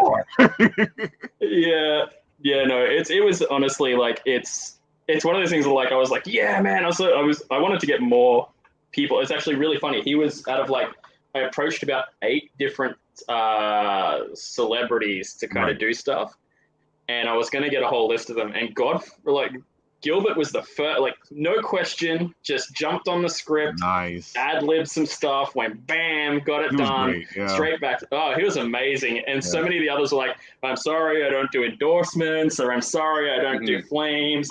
And like, there's like, because it's kind of like, it's a tear down, it's a pump back, and it's an advice thing, and it's an endorsement thing. So he was the only one who didn't have a care, and like, all of them were either they didn't like the tone of it, or they didn't like because they didn't want to rag on someone. And I'm like, it's me, you're ragging on me, and I'm okay with it. And they're like, I'm not gonna do that. And I'm like, damn it. So it was just like for the last few years because of his statements, he was like canceled. I'm sure at that point he just didn't care. He was like, oh whatever. Yeah, he went over into anyway. He had a great podcast. Well, whatever, I'll do it. Yeah. Maybe that's what I need to do. I just find out a bunch of celebrities have been canceled. Just be like, you cancel me again? Canceled one more time. It just becomes a super confusing thing because people are like, wow, there's all these celebrities ragging on them, but they're all canceled celebrities. But if they're ragging on it, maybe I won't read it because they're canceled and I don't want to support things that they have, but they're not supporting it. So maybe I am okay to support. What? Create this feedback loop. Oh my God! I remember like that Married with Children episode where like there was a criminal that busted in his apartment and like he beat him up, and then the criminal dragged Al Bundy to court, and then Al Bundy lost the case, and he was like, wait a minute, so I gotta pay this guy $1,000 that I don't have for punching him in the face? He said yes. He said, well, I might as well just do it again. Married with Children was amazing. Oh man, that's a flashback. Yeah. You're unlocking some deep dive memories there, man. Well, that was like a real thing in the 80s, where if you got hurt breaking into someone's house, they would sue you. Yeah. That was like, I remember that was like a whole trend. Oh, it was a whole thing. Yeah. Yeah. It started off, because you're allowed to defend yourself. You're allowed to do things. Then the criminals started to sue when they would get hurt in somebody else's house, and you're like, dude, they were breaking. Yeah, like that. I mean, I think you guys probably all heard about the Skylight. You're probably all thinking about the Skylight case, where like someone was like climbing on someone's roof and they fell through the skylight into someone's kitchen, and then they broke their leg because they fell through the skylight, and then they sued. Yeah, I don't know if you remember that one. I remember but that. That was that's the first one that always jumps into my mind. This is like someone trying to break in and they end up falling in, breaking themselves, and then it's just like this massive case. And that I don't know. I don't even know how that one won. Remember the lady from McDonald's when she bought a cup of coffee in a car, put it in her lap, drove around, burned herself, and then sued and won.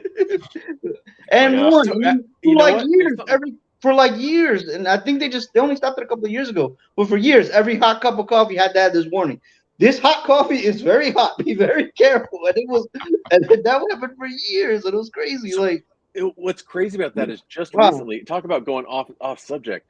Yeah, I have a friend who did an in-depth study of that case for his book. Really? And he saw like her injury photos. Like she had she'd get skin grafts. The coffee was injuries were bad, but I mean, it actually melted her skin. It was like but you should know better than putting a cup of coffee in your lap. Well, it's funny. It's actually, I think it actually improved coffee in Australia because like the coffee, like as you know, like if you put water that's too hot on. Okay, now we're really off the topic here. Sorry, guys. If you put water, go ahead. If you put water that's too hot on coffee, it burns the coffee, right? Yeah. So basically, you want water to be probably about, and I'm going to get attacked for this, but like basically you want it probably around 70, 75 degrees is kind of about the hot point where it's not going to burn it. Past that, that's individual desire. And like, so I think in McDonald's, they've kind of brought a lot of the water down to about, they do have it steaming, but I think it actually comes in probably around between the 50 to 70 degree now, which actually means you now have slow brewed coffee, which means you actually get a sweeter coffee now than you used to get. And I think now that's like actually a result. Like now, like, Australia is kind of known for like having this ridiculously good coffee. And I'm like, I wonder if that's actually a ripple-on effect because we didn't used to. It's like now it's just like, oh, we're actually making good use of the beans now because of kind of like we still have all the steaming and stuff happening, but it's kind of reduced the temperature. You can actually pick up a cup of coffee. You don't have to be like, I can't hold the cup anymore. I'm jumping around. And now you can actually like drink the coffee, and it's pretty good. It's pretty good. Like obviously they have individual stores and stuff where they still like ridiculously ballistically steam everything to like insane temperatures of Mordor, but it's pretty good. It's pretty good. But I think that definitely like it started to make a shift for a lot of places after that. Yeah. But and the water was crazy hot, so I can understand where the lawsuit came from, but at the same time, why are you putting hot coffee? Okay, here's a question. Pizza pockets between my legs. Exactly. All right, Tyler. Here's a question. I know I saw it. I know I saw it. It was here on one of the sites. I could swear I saw a preview to your next book. There's nothing in here. Because I swear I saw something about being in love. Unless that was on my website. That's on the website. There you go. .com. Yeah, so I have a rough sketch of the third book's cover, and so that's being worked on. So that's called the Ghoul in Love. So you can kind of see the themes that are going through. It's sort of like how Halloween-esque monsters are handling other holidays. Like the Yule Ghoul. The whole thing with him is like, hey, he's this monster, but he kind of has a soft spot for Christmas. So he's going to throw a Christmas party, and like. He's kind of like, what's going to happen? I want to say something, but I also don't want to I don't want to be like thunder thieving as well. It's like, the werewolf, I'm immediately like Halloween. Halloween. My God. You I can knew I use that saw one. it. I was like, You I take know that I one. saw this preview. Where the hell did I see the preview? All right, good. No, I love that idea. I think that's really cool. It's like, yeah, just like, yeah. I mean, it's just it's so warm and adorable and cheerful, and it's just a cool concept. Yeah, I kind of wanted it to have. They're all sort of, each one kind of has like a, I don't know, like a sort of a message in there. Like I didn't want to go like overly message heavy, because I don't personally like that. Right. But like Rest in Peace, you know, that message is about more kind of like friendship and understanding. Right. And Yule Ghoul is more about, you know, follow your own passions, and you know, your real friends will like you for who you are. Right. And then and the Ghoul in Love is more about, you know, just be yourself. Like be yourself is always the best thing to be. And so you know, it's not just like, you know, like monster done. You know, there is. I tried to put a little heart in there too. See, but I feel like you're doing I feel like you're doing it the way that we learned how it's done, because I know now it's like stuff the message down your throat and then do a story. I feel like you're doing a story and you go, hey, there's a message here, by the way. Well, and even as a kid, like I didn't like message forward stories because you can kind of see through it, and you can see through it today, where it's like a super insincere children's book will be written based on like the topic of the minute. Exactly. You know, like some news thing will happen, and then there's 10 books about this and this, and it's like, yeah, we all had them, but like those were never anyone's favorite book. You know, like the books are supposed to be an escape. It's not supposed to be, you know. You kind of want to, like with everyone, like I'd rather be tricked into learning something than be told, like, you know, you're going to learn something, so sit here and keep reading until that lesson's sunk in. So it's sort of what I want to do here. Yeah, I think when, like, you know, that it follows you got a basic theme, and then the lessons kind of unfold around a theme. So it's like, you know, if you've got like, if it's, you know, dragons and, you know, magic and stuff, it's like, well, there's a theme, and how do people interact with it? And then, you know, you get to kind of have, you know, lots of lessons unfold around that because of how it's happening. And it's like, you know, but we're all here for the magic and the dragons, and that's cool. And that's the forward thing, is magic dragons. Yeah, cool. And it's like, I think like with kids' books, like they're so concise that, like, yeah, obviously it's not going to be like multiple huge lessons and stuff, but like I think you've got really, you know, strong themes just from looking at the covers here. You can kind of be like, right, here's the theme of what's happening. And, you know, yeah, if you're driving the characters forward first, and you know, your lessons are following, you know, as a result of it, then yeah, like it's going to be, I personally think it's something that'll be really well received, because, you know, it's. I hope so. Yeah. And your prices are really like affordable, you know. You're not trying to like rip somebody off here. I had nothing to do with that, actually. That's weird. Okay. No, I had someone mention that to me the other day. I went to, gosh, where was it? Neither here nor there. I don't even remember, but they were like, "Oh, how'd you get your books down to $6 a unit?" Yeah. And I was like, they just told me they were going to be 6. You know, like that's the thing with going through like a more traditional publishing route. You know, like self-publishing, I could have. There's definitely there's pros and cons to both. Like there's things I probably would have done different if I was self-publishing, but I like the fact that it's like $5.99. You know, and it's kind of the same price as a comic. And I have samples, like it's nice paper, it's durable. You know, it's feels just like all the other kids' books about my kids. You know, it's not just like comic book paper where you have to worry about a kid like destroying it. Exactly. And so, you know, for also like being a parent who bought dozens, if not hundreds, of kids' books, you know, it's nice to be able to get one in that like $6 range versus like the constant like, you know, $14.99. Oh my God, I know the feeling. You know, like you were just willing to take a risk on something that you think might be cute versus like one of the old standbys. Yep. At least with the old standbys, you know exactly what you're getting. With the new stuff, you're like, dude, I don't think I want to pay $20 for this. Yeah, and you just never know. And I mean, that's one of the reasons I started writing them, because I was buying so many books. Right. and some of them were just great. But like buying kids books is weird because you're an adult and you're going to this kids section. Yep. And you're kind of just basing it on like covers. Definitely. It's not like you're like reading the synopsis because it's like, oh, the blue truck gets stuck in mud. Like, great. You know, like that doesn't, nothing is going to grab you in a kid's book synopsis. And so it's just like cover, you buy the cover, you buy the cover, you buy the cover.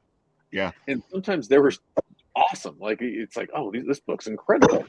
Like there's a book called Hug Machine, which I just bought because I like the artist, and like this, it's just super fun. And but then you read a bunch, and it's like, dude, like how did this get published?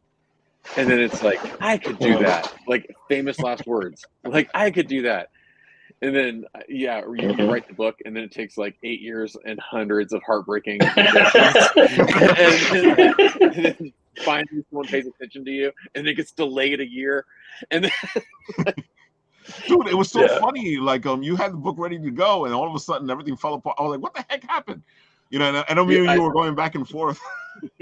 It was the weirdest thing. So, for anyone who doesn't know, so Rest in Peace was supposed to be a release last year. Yeah, it was being printed in China, and China had this weird, like to say like a paper shortage sounds odd, but like there was a paper shortage for publishing. I remember.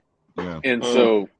The company that was publishing it was like, hey, there's a paper shortage. They're not gonna be able to get this done in time. We're gonna bring it to our domestic printer here.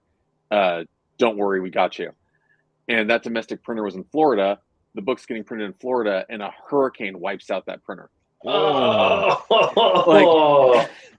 and so that delay, but then like, so that book's just gone. But then that delay pushes my Christmas book to a February release.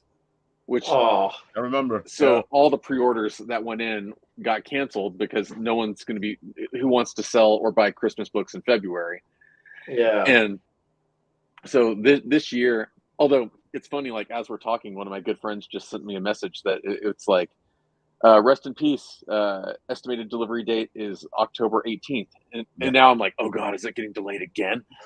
So it's just this, like, every bit of this is anxiety.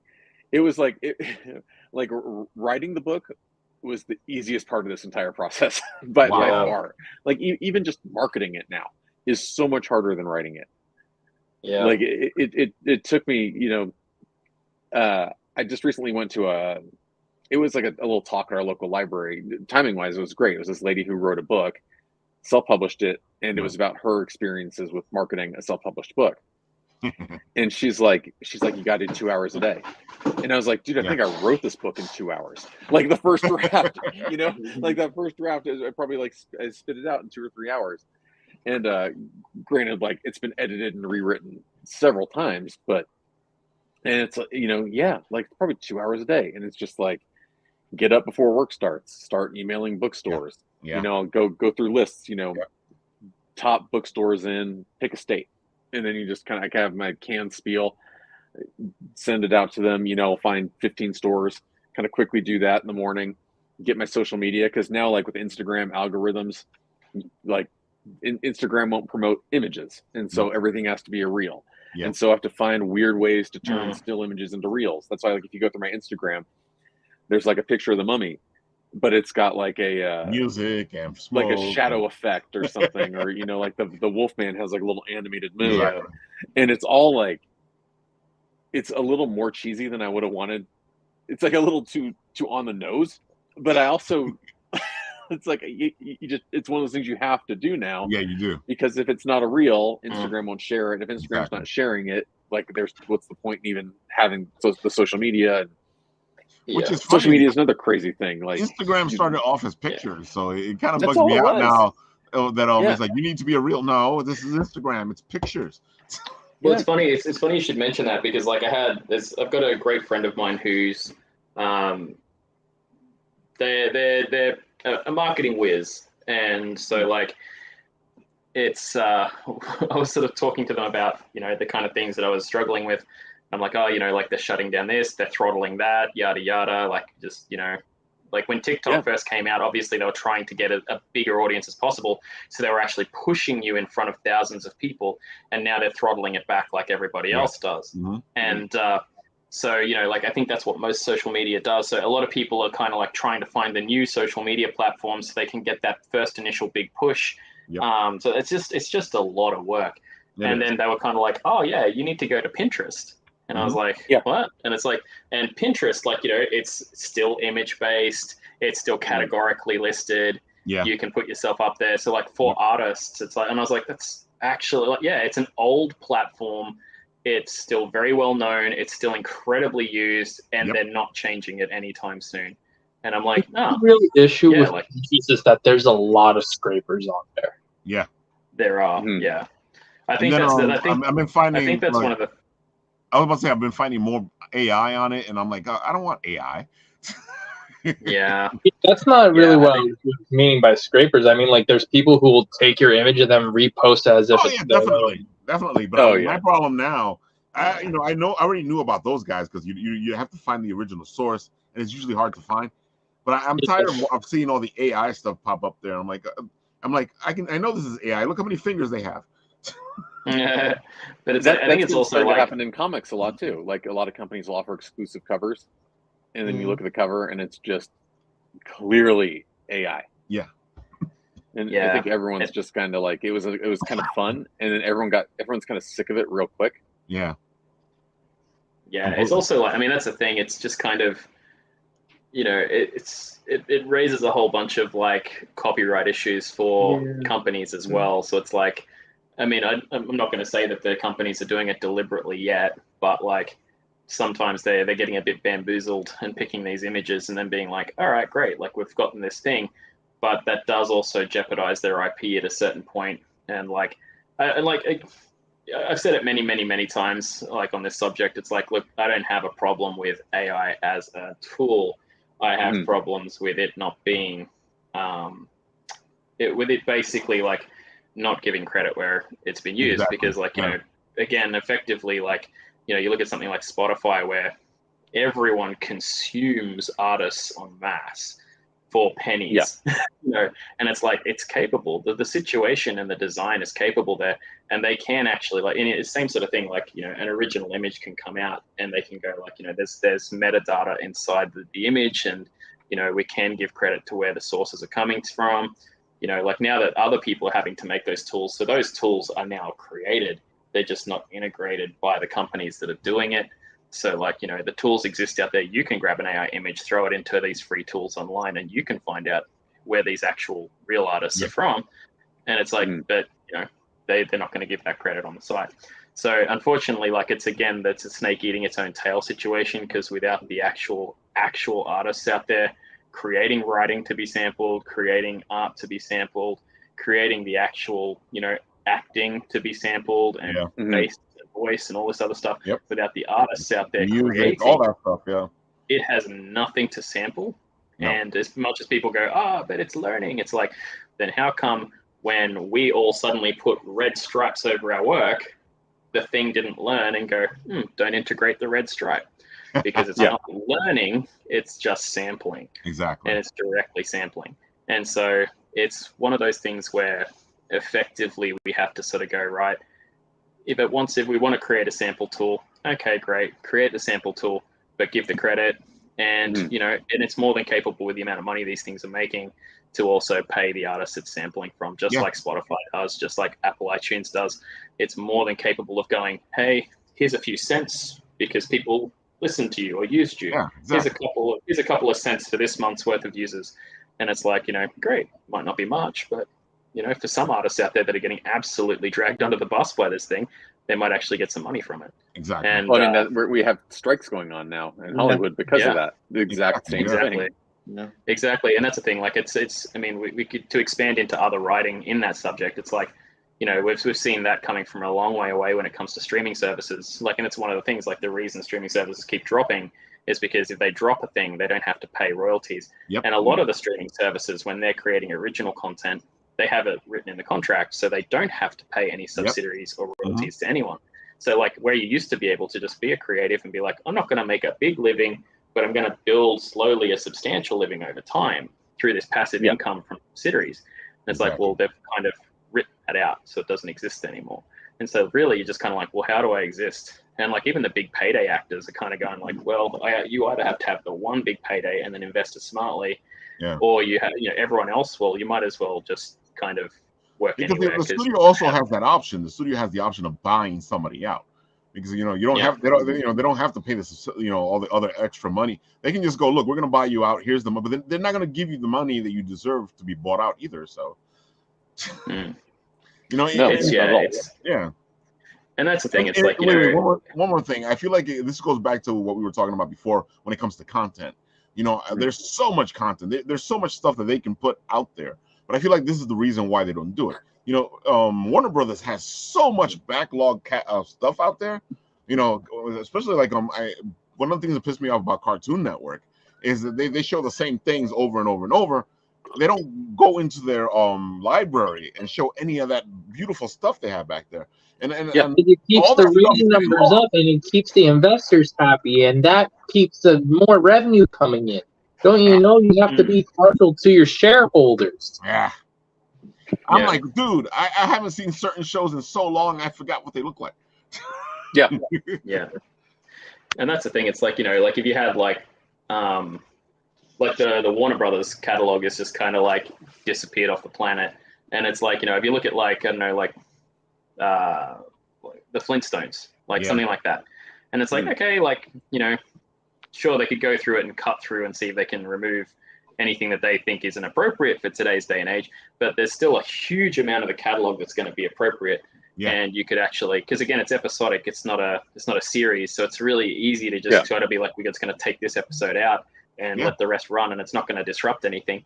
So, like they could do that if that's the thing. But I think as well, like they even need to look at their own kind of pricing structure more favorably as well. Like, if they own something, like it's a really, it's something that the IP expired on it for the original creators like 10 plus years ago. Okay, do we have the ability to keep playing this, et cetera, et cetera? Like, I mean, you got like, like I Love Lucy and stuff like that. And it's like the estate, like, I believe most of the actors are all gone now. Yeah. And it's like, I don't know if the subsidiaries would still get paid to the estate or whatnot. But like at a certain point, it's like, well, there's still a lot of people that would watch that if you had a classic channel. Yeah. If you had a classic channel for cartoons. Dude, we had all those channels before, and people were watching this stuff. And then somebody decided, well, we're not going to show that old stuff anymore. Yeah. And it's like, I mean, the thing is that like it's a lot of it is like, they don't want to show you like, I mean, if you go to like Disney Plus, like, they own like thousands and thousands of Mickey Mouse cartoons, Donald Duck cartoons. You can see like 4 episodes. Yeah. They don't want you to watch that stuff. They want you to watch the new stuff that's out like now. Yeah. Well, just follow the shareholders. We are entitled to the shareholders. They're the ones who pay the money. We must make the shareholders happy. It's also merchandising as well. Like, it really does come down to money. Like, if they can't make new toys and print new money off something, then like they're not really there to care. So that's why I always target our littered with Jackie Gleason and Lucille Ball toys. Yeah. Hey, I'm still waiting for my Dick Tracy watch. It'll be there next week. Yeah, I'm sure. Dude, they have the technology now. I want my Dick Tracy. Like, you can actually do it. I know. Yeah. You can make it so much better. Exactly. I would absolutely buy it. That would get me into an Apple Watch if it came with like it had like a little brass housing. I've never bought one. Dick Tracy speaker like. Yeah. What's really funny was you buy one an Apple Watch if it was a Dick Tracy one. Do you know what I was waiting for? And we kind of skipped over it. I was waiting for like the little tricorder from like Star Trek. And like you flip it out like the flip phone. And I was waiting for one that looked like the flip phone tricorder from that. And it's like, and now we've just kind of stepped past that technology. Yep. And it's like, well, God, yeah. Now you have like Aura rings. Yeah. Where it's just like a ring that just constantly monitors your health, and if anything goes weird, it just sends something to your phone. Yep. Like you don't even get the cool scan. It's just like your prostate, like or whatever, All right, folks. I feel like we're going on way past where we should have ended. What Ralph means is he wants to go to sleep. No. I'm actually having fun, and I was let this keep going, but I have a little angel circling me over here, going, "This is my computer too." Guys, let's tell the audience where you can find you. Tyler, you can start. Sure. You can find me at tylerham.com or on Twitter or X, Facebook, and Instagram at tylerhambooks. Yeah, boy, you gotta check this stuff out. It looks like fun. Here's the last question, because I know you only have the 3 books here. What's the 4th book going to be about? The 4th book is actually going to be summer themed, but okay. And so it's written, but like 4 days ago, I kind of got this like bug, or 5 days ago, where I was like, I want to write something. So one of my favorite books growing up, when I was like, got to be about 7 or 8, you probably all read it, was Bunnicula. I love Bunnicula. Oh. And so I always wanted to kind of hit something like in that vein, where it's like more of a, I get they could call it like early chapter reader, so it's about 10,000 words. Right. A couple drawings here and there. And I kind of had this idea that's been like just tumbling in my head for a year. And I just started like Monday. I was like, I'm going to write 500 words a day until I hit 10,000. Nice. And today I hit, I'm ahead right now. I hit 3,000 words today. Ooh. And it's kind of like falling in place as I wanted it to. So I'm like, God, maybe I'll leave the Ghoul at 3 books, see how he does. Maybe try something for like a little older reader. And then if, because again, like also when you have 10,000 words instead of like 600, you can really kind of build this world. Out, and there's subtleties, and there's a little bit of mystery, and more of a narrative voice than you get in a picture book. Nice. And so I'm not sure when the 4th one will come out, but it's there and it's ready to go. I'm kind of enjoying this. This, as you can tell by how we always go like an hour over, I'm kind of enjoying like the wordier expression of creativity. Dude, I'm already excited to see what you're coming up with. Just mentioning Bunnicula, I was like, okay, I like where the direction this is going, and I like the idea that the 4th book is there, so it'll come out when it comes out. But how about this? Try something new. That's the ADD. It's the ADD talking, dude. You got like a bunch of people with ADD on the show, and that's why we're 2 hours over. Yeah, exactly. I know what you're talking about. What? Which one? I feel like we've only just done the intro, man. Right? When do we start? That's how much fun we've been having. Is that you don't even feel the time. The only reason I feel it is because I got this timer on over here going, Ralph, by the way. I'm like, you shut up. Nobody's talking to you. Oh man! All right, AZ, go ahead. Give them the spiel. Right. Okay. If anyone wants to find my stuff, first thing you can Google AZVault on most socials, and you'll probably find me there. I'm usually running most of my interactive games on Facebook, so if you want to come along and join in some of the fun, feel free to friend me on there. And we'll create some craziness. TikTok, I'm there sometimes. Sometimes I'm not. It's one of those video platforms. You've kind of like weaned off the TikTok, because you were doing some great content on TikTok. I was, but like again, it's sort of I got sucked into a lot of other people's projects, which I couldn't show too much of their projects while they were sort of in creation. So I had to be respectful to that. I'm still working with those teams, but again, like I can't. It's either their content isn't TikTok friendly, or their content is really like a big reveal surprise, and they don't want it sort of shown, which is also good. Follow me on any of those, and you probably I will be posting up stuff, at least weekly now on most of those platforms, because I'm trying to get myself into gear and production again. Outside of that, you can find me on asphalt.media.com. You can also find me at comiccombat.com. And so I will be running around those things, getting things sorted. Demoted Super Zeros. Some people may be looking for the Patreon. I actually closed that down last year. I heard you mention that, yeah. Yeah, so that one, I'm not looking to open that one back up for people. Like when I do It's going to be a much simpler one where you guys can just come along and, consume some stuff in there. But it is going to be a much simpler situation. I used to offer lessons and all kinds of stuff, and it's like, no, it's going to be one tier. Come along, here's some stuff, enjoy the stuff, and that's fine. Because my focus is in too many directions at the moment for the next year, so I don't want to let anyone down, and that's the main thing. It's like I love the support, but I personally don't want to let down someone who's supporting me by not providing the level of support that's promised. So that's the Patreon will be back up, but not for a couple of months yet. When it comes to finding these things, like Demoted Super Zero is purely going to be something that kickstarts. So follow along and you will find it when it does kick off, because it's going to be a physical copy that comes out. Right. As far as Comic Combat, head over to Webtoons and just search Comic Combat, and you'll be able to follow that for free. And also there'll be little comments and links in there, and from the artists who are creating them, and through that you'll be able to find all of the artists. So hopefully, again, over the next year or so, we'll actually have more artists joining in, and you can see, if you like some pages that really feel like they're your vibe, then you can find them through their comments and head along, go and have some fun with that. I have no idea what's going on with the. Thank you. It's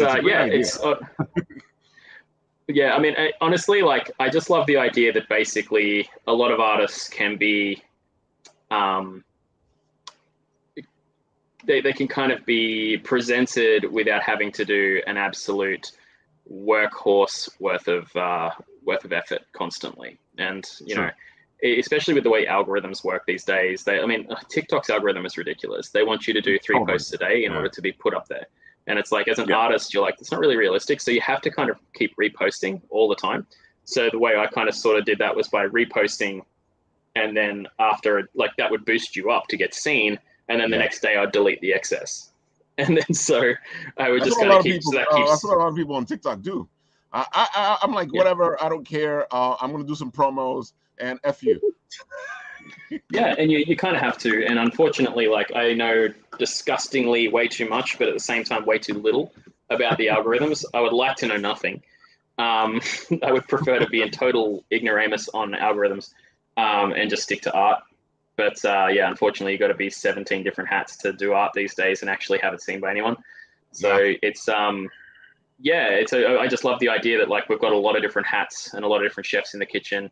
And instead of us all, kind of butting into each other, we're actually kind of taking shifts in the kitchen and, presenting our dishes to everybody in a way that kind of keeps us all moving forward, keeps the restaurant open, and, everyone gets a chance on the stove rather than everyone just sort of cooking their own food at the same time and loudly trying to shove it in front of the same person at the same time. And just ultimately all getting lost in the doom scroll that everyone's going through on the toilet. So we want to entice people to come back and follow a story that has absolutely no plot thread that's concrete. I gotta say, you got a beautiful beginning here. It has a D&D feel to me. So, well, it's funny because this was also, I don't know if I mentioned it before, but this is like I was saying, this page here I did a couple of months ago, and so this is my first FU to the artists, which was we're starting this thing off, but I'm being lazy. Good luck. And so I went off and I wrote the page. I did the page before it last night. So we all have to do 4 panels each. And I kind of, again, was a little bit of an a-hole by using 2 of those pages as the intro. And just kind of being like, here's the intro. Haha, it's mostly words. And that's my first finger to the artist, because we're all doing it. To give you an essence of the feeling, it is a rap battle, basically. It's kind of like we're sitting there just kind of dissing. So it had to start at and again, it's not something that readers are going to pick up on, but it's something that my close friends and artists will be like, hey, you lazy MFer. They're just going to be like, you just literally scooched in old stuff. And I'm like, yes, I did. And also you have to figure out what to do with it. Don't worry about it, AZ. I do a lot of challenges here on the show, and I've done it before where I'll pull some of my old work out and somebody goes, hey, Ralph, you read this before. No, I don't know what you're talking about. This brand new work. Oh, yeah. I'm just full heart on, hand on heart right now. I'm just saying, oh, it was deliberate. It's deliberate. It's like we've been sitting in the background laughing about it. How like some of us are like, oh yeah, well one day I'm going to be just sitting on a beach and I'm just going to draw panels in the sand. We're just like, it's like screw you. So it's kind of like there is that kind of attitude where like lovingly we are constantly tapping each other's ankles as we're trying to run down the track, and so. It's just kids giggling as they run along the beach kind of thing while trying to trip each other over. And that's the kind of vibe we want, is just we're having fun, but also we're paying each other out and also just kind of being a little dickish to each other. And so that panel that you've got right there is an old panel. It's one that I wrote about maybe a month or two ago, just because I was like, oh, man, I haven't done line work for a comic in a while because I've been doing nothing but colors. And I'm like, this is it. I'm just going to do it. Screw it. And I just drew a random panel. It's not from anything, but I posted it and I got a lot of really enthusiastic feedback from people. They're just like, what's this from? Great, and where is it going? Blah, blah, where can I read it? And I'm just like, beautiful D&D feel to it. So, Yeah. We're at 2 hours. I know. 2 hours. That guy. We can go one more hour. We can finally call this a stream. Oh my God. Go for it. Let's do it. Exactly. We love you. Goodbye, everybody. Good night. All right, folks. This has been the Written Writ. Am I here? Am I there? Everyone's frozen. Half of them are frozen. Yeah. There we go. Even my computer's like, dude, you got to get off. Yeah. Folks, this has been the Written Writ. Of course, Tyler and AZ are always a blast on the show. This is why we're 2 hours in. Yep. Tyler, AZ, you guys are always welcome. Tyler, we'll have you back for the Spooktacular in October. I would love to do that. Definitely. Dude, Thank you so much. People are already talking to me about it. So I'm putting you in right away before it gets all booked. Perfect. I'll do it. I'm all there. Right, cool. And then, of course, you guys are always welcome to be guest hosts anytime you want, because you guys do know how to geek out, as we can see today. As is clear. And we'll do what we always do here on the show. I'll press the button.